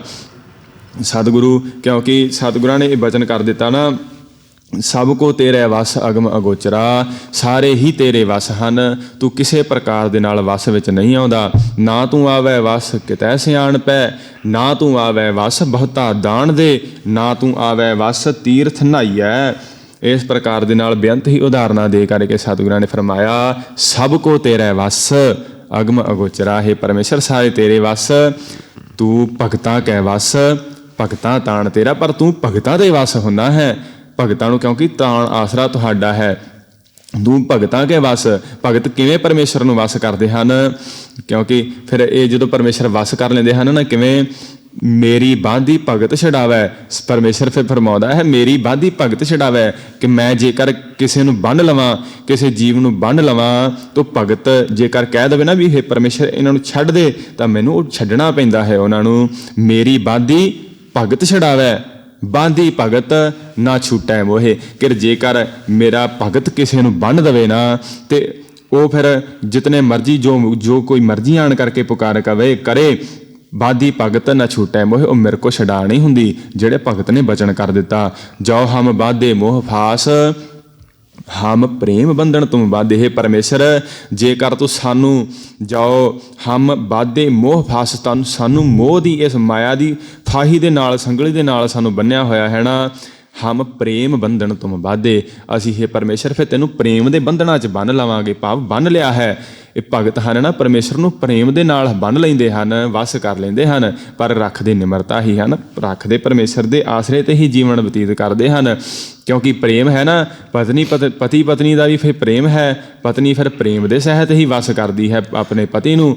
ਭਗਤ ਕਬੀਰ ਸਾਹਿਬ ਫਰਮਾਉਂਦੇ ਹਨ ਨਾ ਕਿ ਜੇਕਰ ਤੂੰ ਆਪਣੇ ਪਤੀ ਨੂੰ ਵਸ ਕਰਨਾ ਹੈ ਤਾਂ ਕਿਹੜੇ ਗੁਣ ਹੋਣੇ ਚਾਹੀਦੇ ਹਨ ਤੇਰੇ ਅੰਦਰ? ਨਿਮਣ ਸੁਵੱਖਰ ਖਵਣ ਗੁਣ ਜਿਹਬਾ ਮਣੀਆਂ ਮੰਤ, ਕਿ ਨਿਮਰਤਾ ਹੋਣੀ ਚਾਹੀਦੀ ਹੈ ਤੇਰੇ ਅੰਦਰ। ਨਿਮਣ ਸੋ ਅੱਖਰ, ਤੇਰੇ ਅੱਖਰਾਂ ਵਿੱਚ, ਬੋਲਾਂ ਦੇ ਅੰਦਰ ਨਿਮਰਤਾ ਹੋਣੀ ਚਾਹੀਦੀ ਹੈ। ਖਵਣ ਗੁਣ, ਤੇ ਗੱਲ ਖਵਣ ਗੁਣ, ਇਹ ਤੇਰੇ ਅੰਦਰ ਗੁਣ ਹੋਣਾ ਚਾਹੀਦਾ ਕਿ ਤੂੰ ਆਪਦੇ ਪਤੀ ਦੀ ਆਖੀ ਗੱਲ ਨੂੰ ਸਹਾਰ ਲਵੇਂ। ਖਵਣ ਗੁਣ। ਤੇ ਤੀਸਰਾ ਜਿਹਬਾ ਮਣੀਆਂ ਮੰਤ, ਤੇ ਜ਼ੁਬਾਨ ਦੇ ਉੱਪਰ ਤੂੰ ਮਣੀਆਂ ਮੰਤ, ਮੋਤੀ ਟਿਕਾਉਣੇ, ਭਾਵ ਇਤਨੇ ਸੁੰਦਰ ਬੋਲ ਬੋਲਣੇ। ਇਹ ਤ੍ਰੈ ਭੈਣੇ ਵੇਸ ਕਰ ਤਾਂ ਵਸਿਆ ਵੀ ਕੰਤ। ਇਹ ਤੂੰ ਵੇਸ ਕਰ ਲਵੇਂ ਨਾ ਜੇਕਰ ਆਪਣੇ ਜੀਵਨ ਦੇ, ਤਾਂ ਫਿਰ ਤੇਰਾ ਪਤੀ ਵਸ ਹੋ ਜਾਵੇਗਾ। ਇਸੇ ਹੀ ਪ੍ਰਕਾਰ ਦੇ ਨਾਲ ਪਰਮੇਸ਼ਰ ਨੂੰ ਵੀ ਵਸ ਭਗਤ ਇਸੇ ਤਰੀਕੇ ਨਾਲ ਕਰਦੇ ਹਨ। ਕਿਵੇਂ? ਨਿਮਣ ਸੁਵੱਖਣ ਅੱਖਰ, ਨਿਮਣ ਸੋ ਅੱਖਰ, ਆਪ ਨਿਮਰਤਾ ਸਹਿਤ ਸਾਰਿਆਂ ਦੇ ਨਾਲ, ਕਿਉਂਕਿ ਸਭ ਮਹਿ ਏਕ ਖੁਦਾਏ ਕਹਿਤ ਹੈ। ਸਾਰਿਆਂ ਦੇ ਅੰਦਰ ਜੇਕਰ ਕਹਿੰਦੇ ਹਨ ਨਾ ਕਿ ਪਰਮੇਸ਼ਰ ਵਸਦਾ ਹੈ, ਤਾਂ ਫਿਰ ਨਿਮਣ ਸੋ ਅੱਖਰ, ਉਹ ਆਪਦੇ ਅੱਖਰ ਜਿਹੜੇ ਹਨ ਨਿਮਰਤਾ ਸਹਿਤ ਬੋਲਦੇ ਹਨ ਸਾਰਿਆਂ ਨੂੰ। ਖਵਣ ਗੁਣ, ਉੱਚੀ ਨੀਵੀਂ ਗੱਲ ਵੀ ਸਹਾਰਦੇ ਹਨ ਸਭ ਦੀ। ਜਿਹਬਾ ਮਣੀਆਂ ਮੰਤ, ਨਾਮ ਤੋਂ ਫਿਰ ਮਣੀਆਂ ਮੰਤ, ਉਹ ਮੰਤਰ ਜਿਹੜਾ ਪਰਮੇਸ਼ਰ ਦੀ ਮਣੀ ਹੈ ਨਾ, ਵਾਹਿਗੁਰੂ, ਉਸ ਦਾ ਸਿਮਰਨ ਕਰਦੇ ਹਨ। ਇਹ ਤ੍ਰੈ ਭੈਣੇ ਵੇਸ ਕਰ ਤਾਂ ਵਸ ਆਵੀ ਕੰਤ, ਜਿਹੜਾ ਕੰਤ ਪਰਮੇਸ਼ਰ ਫਿਰ ਇਸ ਪ੍ਰਕਾਰ ਉਹਨਾਂ ਦੇ ਵਸ ਆ ਜਾਂਦਾ ਹੈ। ਰੋ ਵਿਚਾਰ ਸਤਿਗੁਰੂ ਬਖਸ਼ਿਸ਼ ਕਰਦੇ ਹਨ। ਕਾਹੂ ਪ੍ਰੇਮ ਕੀ ਜੇਵਰੀ ਬਾਧਿਓ ਤੇਰੋ ਜਨ, ਪਰਮੇਸ਼ਰ ਜਿਹੜਾ ਹੈ ਪ੍ਰੇਮ ਦੇ ਨਾਲ ਬੰਨਿਆ ਜਾਂਦਾ ਹੈ। ਜਿਨ ਪ੍ਰੇਮ ਕੀਓ ਤਿਨ ਹੀ ਪ੍ਰਭ ਪਾਇਓ, ਕਿ ਜਿਨ੍ਹਾਂ ਨੇ ਪਰਮੇਸ਼ਰ ਨਾਲ ਪ੍ਰੇਮ ਕਰ ਲਿਆ ਨਾ, ਉਹਨਾਂ ਨੂੰ ਹੀ ਪ੍ਰਾਪਤੀ ਹੋਵੇਗੀ। ਪ੍ਰੇਮ ਤੋਂ ਬਿਨਾਂ ਕੋਈ ਪ੍ਰਾਪਤੀ ਨਹੀਂ ਇਸ ਸੰਸਾਰ ਦੇ ਅੰਦਰ। ਪ੍ਰੇਮ ਦੇ ਆਸਰੇ ਹੀ ਇਹ ਜਿਹੜਾ ਭਗਤ ਹੈ, ਜਿਹੜੇ ਭਗਤ ਹਨ ਨਾ, ਪਰਮੇਸ਼ਰ ਦੇ ਨਾਲ ਪ੍ਰੇਮ ਟੁੱਟਣ ਤੋਂ ਹੀ ਡਰਦੇ ਹਨ। ਹੋਰ ਕੋਈ ਉਹਨਾਂ ਨੂੰ ਸਰੀਰ ਨਾਸ ਹੋਣ ਦਾ ਡਰ ਨਹੀਂ। ਜਿਨ ਪ੍ਰੇਮ ਕੀਓ ਤਿਨ ਹੀ ਪ੍ਰਭ ਪਾਇਓ। ਹੇ ਰਾਜਿਓ, ਹੇ ਰਾਜਾ ਰਤਨ ਰਾਏ, ਹੇ ਸਤ ਸੰਗਤ, ਜਿਨ੍ਹਾਂ ਨੇ ਪਰਮੇਸ਼ਰ ਦੇ ਨਾਲ ਪ੍ਰੇਮ ਕੀਤਾ ਨਾ, ਉਹਨਾਂ ਨੇ ਹੀ ਪਰਮੇਸ਼ਰ ਦੀ ਪ੍ਰਾਪਤੀ ਕੀਤੀ ਹੈ। ਕਾਹੂ ਲੈ ਪਾਹਨ ਪੂਜਤ ਰਿਓ। ਸਿਰ ਸਤਿਗੁਰਾਂ ਨੇ ਬਖਸ਼ਿਸ਼ ਕੀਤੀ ਕਿ ਕਈ ਅਜਿਹੇ ਜੀਵ ਇਸ ਸੰਸਾਰ ਦੇ ਅੰਦਰ ਆਪਣਾ ਜੀਵਨ ਬਤੀਤ ਕਰਦੇ ਹਨ। ਕਿਵੇਂ? ਕਾਹੂ ਲੈ, ਕਿਸੇ ਨੇ ਪਾਹਨ ਲੈ ਕਰਕੇ ਪੱਥਰ ਪੂਜ, ਉਸ ਦੀ ਪੂਜਾ ਕਰਕੇ ਤੇ ਧਰਿਓ ਸਿਰ, ਆਪਣੇ ਸਿਰ ਤੇ ਹੀ ਟਿਕਾ ਲਿਆ। ਇਤਨਾ ਪੱਥਰ ਨੂੰ ਮਾਣ ਸਤਿਕਾਰ ਦੇ ਦਿੱਤਾ ਵੀ ਪਾਹਨ ਪਰਮੇਸ਼ਰ ਕੀਓ, ਪਰਮੇਸ਼ਰ ਨੂੰ ਪੱਥਰ ਕਰਕੇ ਹੀ ਜਾਣ ਲਿਆ। ਅਥਵਾ ਕਾਹੂ ਲੈ ਪਾਹਨ, ਪੱਥਰ ਲੈ ਕਰਕੇ ਕਿਸੇ ਨੇ ਪੂਜ ਧਰਿਓ ਸਿਰ, ਉਸ ਦੀ ਪੂਜਾ ਕਰਕੇ ਤੇ ਉਸ ਦੇ ਅੱਗੇ ਆਪਣਾ ਸਿਰ ਧਰ ਦਿੱਤਾ। ਪੱਥਰਾਂ ਨੂੰ ਹੀ ਕਈਆਂ ਨੇ ਮੱਥਾ ਟੇਕਣਾ ਆਰੰਭ ਕਰ ਦਿੱਤਾ। ਕਾਹੂ ਲੈ ਲਿੰਗ ਗਰੇ ਲਟਕਾਇਓ। ਕਾਹੂ ਅਤੇ ਕਈਆਂ ਨੇ ਲੈ ਲਿੰਗ, ਜਿਹੜਾ ਸ਼ਿਵਲਿੰਗ ਹੈ, ਉਸ ਨੂੰ ਲੈ ਕਰਕੇ ਗਲੇ ਲਟਕਾਇਓ, ਆਪਣੇ ਗਲੇ ਦੇ ਅੰਦਰ ਹੀ ਲਟਕਾ ਲਿਆ। ਭਾਵ ਉਹਦਾ ਹੀ ਸਤਿਕਾਰ ਕਰਨ ਲੱਗ ਪਏ, ਕਿਉਂਕਿ ਜਿਹੜੀ ਵਸਤੂ ਦਾ ਸਤਿਕਾਰ ਕਰਦੇ ਹਨ ਉਸ ਨੂੰ ਫਿਰ ਇਹ ਲੱਕ ਤੋਂ ਉੱਪਰ ਰੱਖਿਆ ਜਾਂਦਾ ਹੈ। ਜਿਸ ਪ੍ਰਕਾਰ ਆਪਾਂ ਗੁਟਕਾ ਸਾਹਿਬ ਲੈ ਕਰਕੇ ਪਾਠ ਬਾਣੀ ਪੜ੍ਹਦੇ ਹਨ ਤੇ ਉਸ ਨੂੰ ਇਸ ਤਰੀਕੇ ਨਾਲ ਲੱਤਾਂ ਦੇ ਉੱਪਰ ਨਹੀਂ ਰੱਖਣਾ ਚਾਹੀਦਾ, ਕਿਉਂਕਿ ਉਸ ਦਾ ਸਤਿਕਾਰ ਕਰਨਾ ਹੈ। ਉਸ ਨੂੰ ਲੱਕ ਤੋਂ ਉੱਪਰ ਰੱਖ ਕਰਕੇ ਤੇ ਇਸ ਪ੍ਰਕਾਰ ਛਾਤੀ ਦੇ ਬਰਾਬਰ ਰੱਖਣਾ ਹੁੰਦਾ ਹੈ, ਕਿਉਂਕਿ ਸਤਿਕਾਰ ਹੈ ਗੁਰਬਾਣੀ ਦਾ। ਇੱਥੇ ਸਤਿਗੁਰੂ ਫਰਮਾਉਂਦੇ ਕਾਹੂ ਲੈ ਲਿੰਗ ਗਰੇ ਲਟਕਾਇਓ, ਕਈਆਂ ਨੇ ਸ਼ਿਵਲਿੰਗ ਨੂੰ ਗਲੇ ਅੰਦਰ ਹੀ ਲਟਕਾ ਲਿਆ, ਭਾਵ ਉਸੇ ਦਾ ਹੀ ਆਦਰ ਮਾਣ ਸਤਿਕਾਰ ਕਰਨ ਲੱਗ ਪਏ। ਕਾਹੂ ਲਖਿਓ ਹਰਿ ਆਵਚੀ। ਦਿਸ਼ਾ ਮਹਿ ਕਾਹੂ ਲਖਿਓ ਹਰ, ਕਿਸੇ ਨੇ ਲਖਿਆ ਇਹ ਜਾਣ ਲਿਆ ਕਿ ਹਰ ਜਿਹੜਾ ਪਰਮੇਸ਼ਰ ਹੈ। ਕਾਹੂ ਲਖਿਓ ਹਰ ਅਵਾਚੀ ਦਿਸ਼ਾ ਮੈਂ ਹੈ, ਪੂਰਬ ਦੀ ਵੱਲ। ਅਵਾਚੀ ਦਿਸ਼ਾ ਜਿਹੜੀ ਪੂਰਬ ਦਿਸ਼ਾ ਵੱਲ ਹੀ ਕਿਸੇ ਨੇ ਮੰਨ ਲਿਆ ਕਿ ਪਰਮੇਸ਼ਰ ਤਾਂ ਇੱਧਰ ਹੀ ਹੈ, ਚੜ੍ਹਦੇ ਵੱਲ। ਕਿਉਂਕਿ ਜਿਹੜੇ ਹਿੰਦੂ ਲੋਕ ਹਨ ਨਾ, ਇਹ ਚੜ੍ਹਦੇ ਵੱਲ ਨੂੰ ਫਿਰ ਸਵੇਰ ਨੂੰ ਇਹ ਨਮਸਕਾਰਾਂ ਮੱਥੇ ਟੇਕਦੇ ਹਨ ਕਿ ਚੜ੍ਹਦੇ ਵੱਲ ਪਰਮੇਸ਼ਰ ਹੈ। ਇਸ ਪ੍ਰਕਾਰ ਸਤਿਗੁਰੂ ਫਰਮਾਉਂਦੇ ਕਈਆਂ ਨੇ ਇਹ ਪਰਮੇਸ਼ਰ ਨੂੰ ਅਵਾਚੀ ਦਿਸ਼ਾ ਪੂਰਬ ਚੜ੍ਹਦੇ ਵੱਲ ਹੀ ਮੰਨ ਲਿਆ ਹੈ। ਕਾਹੂ ਪਛਾਹ ਕੋ ਸੀਸ ਨਿਵਾਇਓ। ਕਾਹੂ ਪਛਾਹ ਭਾਵ ਪੱਛਮ ਦੀ ਵੱਲ। ਇੱਥੇ ਬਿੰਦੀ ਲਾ ਕੇ ਉਚਾਰਨ ਪਛਾਹ ਨਹੀਂ ਕਰਨਾ, ਇੱਥੇ ਹੈ ਕਾਹੂ ਪਛਾਹ ਕੋ, ਭਾਵ ਪਛਾਹ ਨੂੰ ਪੱਛਮ ਦੀ ਵੱਲ। ਕਈਆਂ ਨੇ ਜਿਹੜੇ ਮੁਸਲਮਾਨ ਹਨ ਨਾ, ਉਹ ਪੱਛਮ ਦੀ ਵੱਲ ਸੀਸ ਨਿਵਾਉਂਦੇ ਹਨ। ਸਤਿਗੁਰੂ ਫਰਮਾਉਂਦੇ ਕਾਹੂ ਪਛਾਹ ਕੋ ਸੀਸ ਨਿਵਾਇਓ, ਤੇ ਕਈਆਂ ਨੇ ਪਰਮੇਸ਼ਰ ਜਿਹੜਾ ਹੈ ਲਹਿੰਦੇ ਵੱਲ, ਪੱਛਮ ਦੇ ਵੱਲ ਹੀ ਵਸਦਾ ਸਮਝ ਲਿਆ ਹੈ ਤੇ ਉਧਰ ਨੂੰ ਹੀ ਸੀਸ ਨਿਵਾ ਰਹੇ ਹਨ। ਕਉ ਬੁਤਾਨ ਕੋ ਪੂਜਤ ਹੈ ਪਸ। ਕਉ ਬੁਤਾਨ ਕੋ ਪੂਜਤ ਹੈ, ਕਈ ਜਿਹੜੇ ਹਨ ਬੁੱਤਾਂ ਨੂੰ ਹੀ ਪੂਜ ਰਹੇ ਹਨ। ਪੂਜਤ ਹੈ ਪਸ ਭਾਵ ਮੂਰਖ, ਪਸ਼ੂ ਦੀ ਨਿਆਈ ਉਹਨਾਂ ਦੀ ਮੱਤ। ਕਿਉਂਕਿ ਉਹ ਬੁੱਤਾਂ ਨੂੰ ਹੀ ਰੱਬ ਮੰਨ ਕੇ ਬੈਠ ਗਏ ਹਨ। ਕਉ ਬੁਤਾਨ ਕੋ ਪੂਜਤ ਹੈ ਪਸ, ਬੁੱਤਾਂ ਨੂੰ ਹੀ ਮੂਰਖ ਲੋਕ ਪੂਜੀ ਜਾ ਰਹੇ ਹਨ। ਕਉ ਮ੍ਰਿਤਾਨ ਕੋ ਪੂਜਨ ਧਾਇਓ। ਅਤੇ ਕਉ ਕਈ ਮ੍ਰਿਤਾਨ ਕੋ, ਮਰਿਆਂ ਹੋਇਆਂ ਨੂੰ, ਮੁਰਦਿਆਂ ਨੂੰ, ਭਾਵ ਕਬਰਾਂ ਨੂੰ ਹੀ ਪੂਜੀ ਜਾ ਰਹੇ ਹਨ। ਕੋ ਮ੍ਰਿਤਾਨ ਕੋ ਪੂਜਣ ਧਾਇਓ, ਧਾ ਕਰਕੇ ਨੱਸ ਕੇ ਜਾਂਦੇ ਹਨ ਕਿ ਅਸੀਂ ਪੂਜ ਲਈਏ, ਕਬਰਾਂ ਦੇ ਉੱਪਰ ਮੱਥਾ ਟੇਕੀਏ, ਕਿਤੇ ਸਾਨੂੰ ਉੱਥੋਂ ਹੀ ਪ੍ਰਾਪਤੀ ਹੋ ਜਾਵੇ। ਐਸੇ ਕਈ ਪਾਸ ਮੂਰਖ ਹਨ। ਸਤਿਗੁਰੂ ਕਹਿੰਦੇ ਕੋ ਮ੍ਰਿਤਾਨ ਕੋ ਪੂਜਣ ਧਾਇਓ, ਕਈ ਮਰਿਆਂ ਹੋਇਆਂ ਨੂੰ ਹੀ ਪੂਜਣ ਜਾ ਰਹੇ ਹਨ। ਕੂਰ ਕਿਰਿਆ ਉਰਜਿਓ ਸਭ ਹੀ ਜਗ। ਸਾਰਾ ਹੀ ਜਗਤ, ਸਾਰਾ ਹੀ ਸੰਸਾਰ ਕੂੜ ਦੀ ਕਿਰਿਆ, ਵਿਅਰਥ ਕਿਰਿਆ ਦੇ ਵਿੱਚ ਹੀ ਉਲਝ ਕਰਕੇ ਰਹਿ ਗਿਆ। ਕੂੜ ਕਿਰਿਆ ਉਰਜਿਓ, ਕੂੜ ਦੀ ਕਿਰਿਆ ਦੇ ਅੰਦਰ ਹੀ ਉਲਝ ਕਰਕੇ ਆਪਣਾ ਜੀਵਨ ਵਿਅਰਥ ਕਰ ਦਿੱਤਾ। ਸਭ ਹੀ ਜਗ, ਸਾਰੇ ਹੀ ਜਗਤ ਸੰਸਾਰ ਨੇ। ਸ਼੍ਰੀ ਭਗਵਾਨ ਕੋ ਭੇਦ ਨ ਪਾਇਓ। ਸ਼੍ਰੀ ਭਗਵਾਨ, ਇਹ ਅਖੀਰ ਤੇ ਫਿਰ ਸਤਿਗੁਰ ਬਖਸ਼ਿਸ਼ ਕਰਦੇ ਹਨ। ਸ਼੍ਰੀ ਭਗਵਾਨ ਕੋ, ਸ਼੍ਰੀ ਜਿਹੜਾ ਮਾਇਆ ਦਾ ਪਤੀ ਅਥਵਾ ਸੁਭਾਇਮਾਨ ਸ੍ਰੇਸ਼ਟ ਪਰਮੇਸ਼ਰ ਭਗਵਾਨ ਹੈ, ਕੋ ਭੇਦ ਨਾ ਪਾਇਓ, ਉਸ ਦਾ ਇਹਨਾਂ ਨੇ ਭੇਦ ਪਾਉਣਾ ਨਹੀਂ ਕੀਤਾ, ਉਸ ਦਾ ਭੇਦ ਤਾਂ ਜਾਣਿਆ ਹੀ ਨਹੀਂ। ਆਪਾਂ ਬਚਿੱਤਰ ਨਾਟਕ ਦੇ ਅੰਦਰ ਵੀ ਸਰਵਣ ਕੀਤਾ ਨਾ ਕਿ ਸਾਰਿਆਂ ਨੇ ਆਪੋ ਆਪ ਦਾ ਨਾਮ ਜਪਾਇਆ, ਸਾਰੇ ਇਸ ਪ੍ਰਕਾਰ ਦੇਵਤਿਆਂ ਨੂੰ ਪੂਜਣ ਲੱਗ ਪਏ। ਪਰਮੇਸ਼ਰ ਨੇ ਸਾਖੀ ਬਣਾਏ, ਜਿਹੜੇ 8 ਸਾਖੀ ਬਣਾ ਦਿੱਤੇ, 5 ਤੱਤ ਅਤੇ ਇਸ ਪ੍ਰਕਾਰ 8 ਸਾਖੀ ਬਣਾ ਦਿੱਤੇ। ਉਹਨਾਂ ਨੂੰ ਹੀ ਲੋਕ ਪੂਜਣ ਲੱਗ ਪਏ, ਕਿਤੇ ਅਗਨੀ ਦੇਵਤਾ, ਕਿਤੇ ਸੂਰਜ ਦੇਵਤਾ, ਕਿਤੇ ਚੰਦਰ ਦੇਵਤਾ। ਇਹ ਉਹਨਾਂ ਦੇ ਅੰਦਰ ਹੀ ਉਲਝ ਗਏ। ਕੂੜ ਕਿਰਿਆ, ਕੂੜ ਦੀ ਕਿਰਿਆ ਅੰਦਰ ਹੀ ਸਾਰੇ ਉਲਝ ਕਰਕੇ ਬੁੱਤਾਂ ਨੂੰ ਪੂਜਣ ਲੱਗੇ ਹਨ। ਹੇ ਰਾਜਿਓ, ਹੇ ਰਾਜਾ ਰਤਨ ਰਾਏ ਅਤੇ ਹੇ ਸਤ ਸੰਗਤ, ਸ੍ਰੀ ਭਗਵਾਨ ਕੋ ਭੇਦ ਨਾ ਪਾਇਓ। ਸਾਰੇ ਉਲਝ ਕਰਕੇ ਰਹਿ ਗਏ ਤੇ ਜਿਹੜਾ ਸ੍ਰੀ ਸ੍ਰੇਸ਼ਟ ਪਰਮੇਸ਼ਰ ਭਗਵਾਨ ਹੈ ਨਾ, ਵਾਹਿਗੁਰੂ, ਉਹਦਾ ਭੇਦ ਕਿਸੇ ਨੇ ਨਹੀਂ ਜਾਣਿਆ। ਭੇਦ ਸਤਿਗੁਰਾਂ ਨੇ ਇੱਥੇ ਦੱਸ ਦਿੱਤਾ ਤਵੈ ਪ੍ਰਸਾਦ ਬਾਣੀ ਦੇ ਅੰਦਰ ਕਿ ਜਿਨ ਪ੍ਰੇਮ ਕੀਓ ਤਿਨ ਹੀ ਪ੍ਰਭ ਪਾਇਓ, ਕਿ ਜਿਨ੍ਹਾਂ ਨੇ ਇਹੀ ਭੇਤ ਦੀ ਗੱਲ ਕਿ ਜਿਨ੍ਹਾਂ ਨੇ ਪ੍ਰੇਮ ਕਰ ਲਿਆ ਪਰਮੇਸ਼ਰ ਦੇ ਨਾਲ, ਉਹਨਾਂ ਨੇ ਹੀ ਉਸ ਪਰਮੇਸ਼ਰ ਦੀ ਪ੍ਰਾਪਤੀ ਕੀਤੀ। ਫਿਰ ਉਹਨਾਂ ਦਾ ਆਉਣ ਜਾਣ ਖਤਮ ਹੋ ਗਿਆ।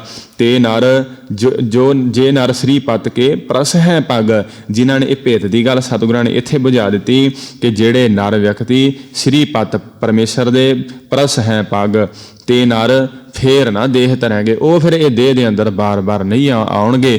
ਬਹੁਰ ਹਮ ਕਾਹੇ ਆਵਹਿਗੇ, ਆਵਣ ਜਾਣਾ ਹੁਕਮ ਤਿਸੈ ਕਾ ਹੁਕਮੇ ਬੁੱਝ ਸਮਾਵੇਗੀ। ਜਿਨ੍ਹਾਂ ਨੇ ਇਹ ਉਸ ਦੇ ਹੁਕਮ ਨੂੰ ਬੁੱਝ ਲਿਆ ਫਿਰ ਉਹ ਕਿਉਂ ਭਾਈ ਬਾਰ-ਬਾਰ ਆਉਣਗੇ, ਕਿਉਂਕਿ ਉਹਨਾਂ ਨੇ ਤਾਂ ਪਰਮੇਸ਼ਰ ਦੇ ਨਾਲ ਪ੍ਰੇਮ ਹੀ ਪਾਲਿਆ। ਪ੍ਰੇਮ ਹੀ ਸਾਰੀ ਪ੍ਰਾਪਤੀ ਦਾ ਸਾਧਨ ਹੈ। ਜਿਨ ਪ੍ਰੇਮ ਕੀਓ ਤਿਨ ਹੀ ਪ੍ਰਭ ਪਾਇਓ। ਅਖੀਰ ਤੇ ਸਤਿਗੁਰ ਬਖਸ਼ਿਸ਼ ਕਰਦੇ ਹਨ, ਸ੍ਰੀ ਭਗਵਾਨ ਕੋ ਭੇਦ ਨਾ ਪਾਇਓ। ਜਿਹੜੇ ਉਲਝੇ ਰਹੇ ਨਾ ਕੂੜ ਕਿਰਿਆ ਦੇ ਅੰਦਰ, ਸਭ ਹੀ ਜਗ ਸਾਰਾ ਸੰਸਾਰ, ਤੇ ਇਸ ਤਰੀਕੇ ਦੇ ਨਾਲ ਪੱਥਰ ਪੂਜਣ ਦੇ ਨਾਲ ਅਤੇ ਚੜ੍ਹਦੇ ਵੱਲ ਨੂੰ ਕਈਆਂ ਨੇ ਮੰਨ ਲਿਆ, ਕਈਆਂ ਨੇ ਲਹਿੰਦੇ ਵੱਲ ਨੂੰ ਪਰਮੇਸ਼ਰ ਮੰਨ ਲਿਆ। ਇਸ ਪ੍ਰਕਾਰ ਦੇ ਨਾਲ ਹੀ ਉਲਝ ਕਰਕੇ ਸਾਰੇ ਰਹਿ ਗਏ। ਪਰਮੇਸ਼ਰ ਦਾ ਭੇਦ ਨਹੀਂ ਕਿਸੇ ਨੇ ਜਾਣਿਆ। ਭੇਦ ਜਿਹੜਾ ਹੈ ਗੁਰਸਿੱਖਾਂ ਨੂੰ ਹੀ ਸਤਿਗੁਰਾਂ ਨੇ ਬੁਝਾਇਆ ਹੈ। ਤੇ ਆਪਾਂ ਬੁੱਝ ਕਰਕੇ ਸਮਝ ਕਰਕੇ ਤੇ ਸਤਿਗੁਰਾਂ ਦਾ ਹੁਕਮ ਮੰਨ ਕੇ ਜਿਨ ਪ੍ਰੇਮ ਕੀਓ, ਆਪਾਂ ਪ੍ਰੇਮ ਪਾ ਲਈਏ ਸਤਿਗੁਰਾਂ ਦੇ ਨਾਲ। ਤੇ ਇਸ ਪ੍ਰਕਾਰ ਨਾਲ ਫਿਰ ਆਪਣਾ ਡਰ ਤੌਖਲਾ ਸਾਰਾ ਖਤਮ ਹੋ ਜਾਵੇਗਾ ਤੇ ਇਹ ਫਿਰ ਬਾਰ-ਬਾਰ ਆਉਣਾ ਜਾਣਾ ਨਹੀਂ ਪਵੇਗਾ ਇਸ ਸੰਸਾਰ ਦੇ ਅੰਦਰ। ਇਹ ਸਤਿਗੁਰਾਂ ਨੇ ਪਵਿੱਤਰ ਬਖਸ਼ਿਸ਼ ਕੀਤੀ ਜੋ ਰਾਜੇ ਰਤਨ ਰਾਏ ਨੂੰ ਉਪਦੇਸ਼ ਦਿੱਤਾ ਅਤੇ 22 ਧਾਰ ਦੇ ਪਹਾੜੀ ਰਾਜੇ ਆਏ ਸਨ। ਉਹਨਾਂ ਦਾ ਅਹੰਕਾਰ ਤੋੜ ਕਰਕੇ ਉਹਨਾਂ ਨੂੰ ਇਹ ਬਚਨ ਬਖਸ਼ਿਸ਼ ਕੀਤਾ ਅਤੇ ਸਾਰੀ ਸੰਗਤ ਨੂੰ ਫਿਰ ਇਹ ਸਤਿਗੁਰਾਂ ਨੇ ਬਖਸ਼ਿਸ਼ ਕਰਨਾ ਕੀਤੀ। ਤੇ ਆਪਾਂ ਇਸ ਸਤਿਗੁਰਾਂ ਦੀ ਬਖਸ਼ਿਸ਼ ਸਦਕਾ ਜੋ ਤਵੈ ਪ੍ਰਸਾਦ ਪਵਿੱਤਰ ਗੁਰਬਾਣੀ ਹੈ, ਨਿਤਨੇਮ ਦੇ ਅੰਦਰ ਤੀਸਰੇ ਥਾਂ ਦੇ ਉੱਪਰ ਸ੍ਰੀ ਜਪਜੀ ਸਾਹਿਬ, ਉਪਰੰਤ ਸ੍ਰੀ ਜਾਪ ਸਾਹਿਬ ਅਤੇ ਉਪਰੰਤ ਫਿਰ ਇਹ ਸ੍ਰੀ ਤਵੈ ਪ੍ਰਸਾਦ ਸਵਈਏ ਦੀ ਬਾਣੀ ਆਉਂਦੀ ਹੈ। ਇਸ ਦੇ ਅੰਦਰ ਕੁੱਲ 10 ਸਵਈਏ, ਇਹਨਾਂ ਨੂੰ ਸੁਦਾ ਸਵਈਏ ਵੀ ਕਿਹਾ ਜਾਂਦਾ ਹੈ ਕਿਉਂਕਿ ਸੁਦਾ ਭਾਵ ਅੰਮ੍ਰਿਤ ਤਿਆਰ ਕਰਨ ਵੇਲੇ ਸਤਿਗੁਰਾਂ ਨੇ ਇਹ 10 ਸਵਈਏ ਪੜ੍ਹੇ ਸਨ ਤੇ ਗੁਰਸਿੱਖ ਨੇ ਨਿਤਨੇਮ ਦੇ ਅੰਦਰ ਵੀ ਇਹ ਪੜ੍ਹਨੇ ਹਨ। ਸਤਿਗੁਰਾਂ ਨੇ ਮਰਿਆਦਾ ਕਾਇਮ ਕੀਤੀ।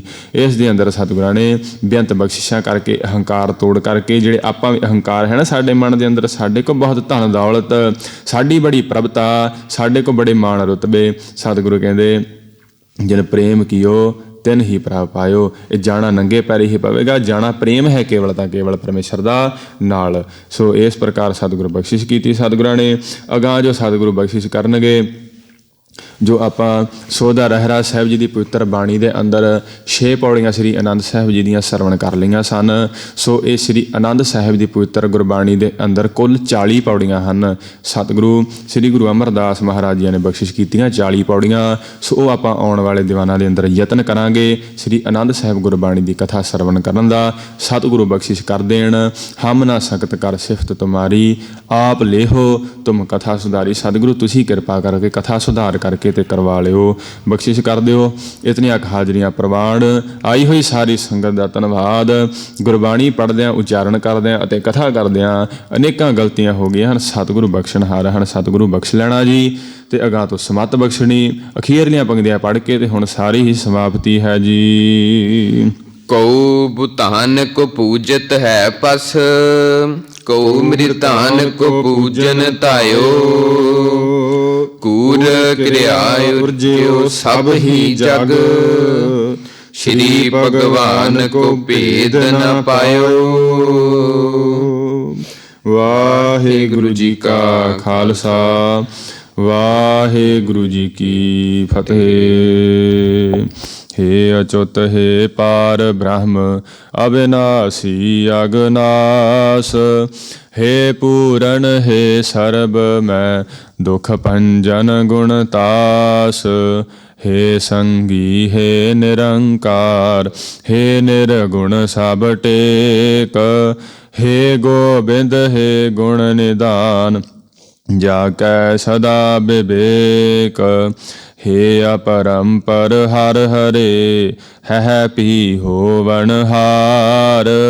हे संतह कै सदा संग निधारा आधार। हे ठाकुर हऊँ दासरो मैं निर्गुण गुण नहीं कोय। नानक दीजै नाम दान राखो हिय परोए। आए प्रभ शरणागति कृपा निध दयाल। एक अखर हर मन बसत नानक होत निहाल। वाहिगुरु नाम जहाज है चढ़े सो तरे पार। जो शरदा कर सेव दे गुर पार उतारण हार। जो शरदा कर सेव दे गुर पार उतारण हार। ਵਾਹਿਗੁਰੂ ਜੀ ਕਾ ਖਾਲਸਾ ਵਾਹਿਗੁਰੂ ਜੀ ਕੀ ਫਤਿਹ।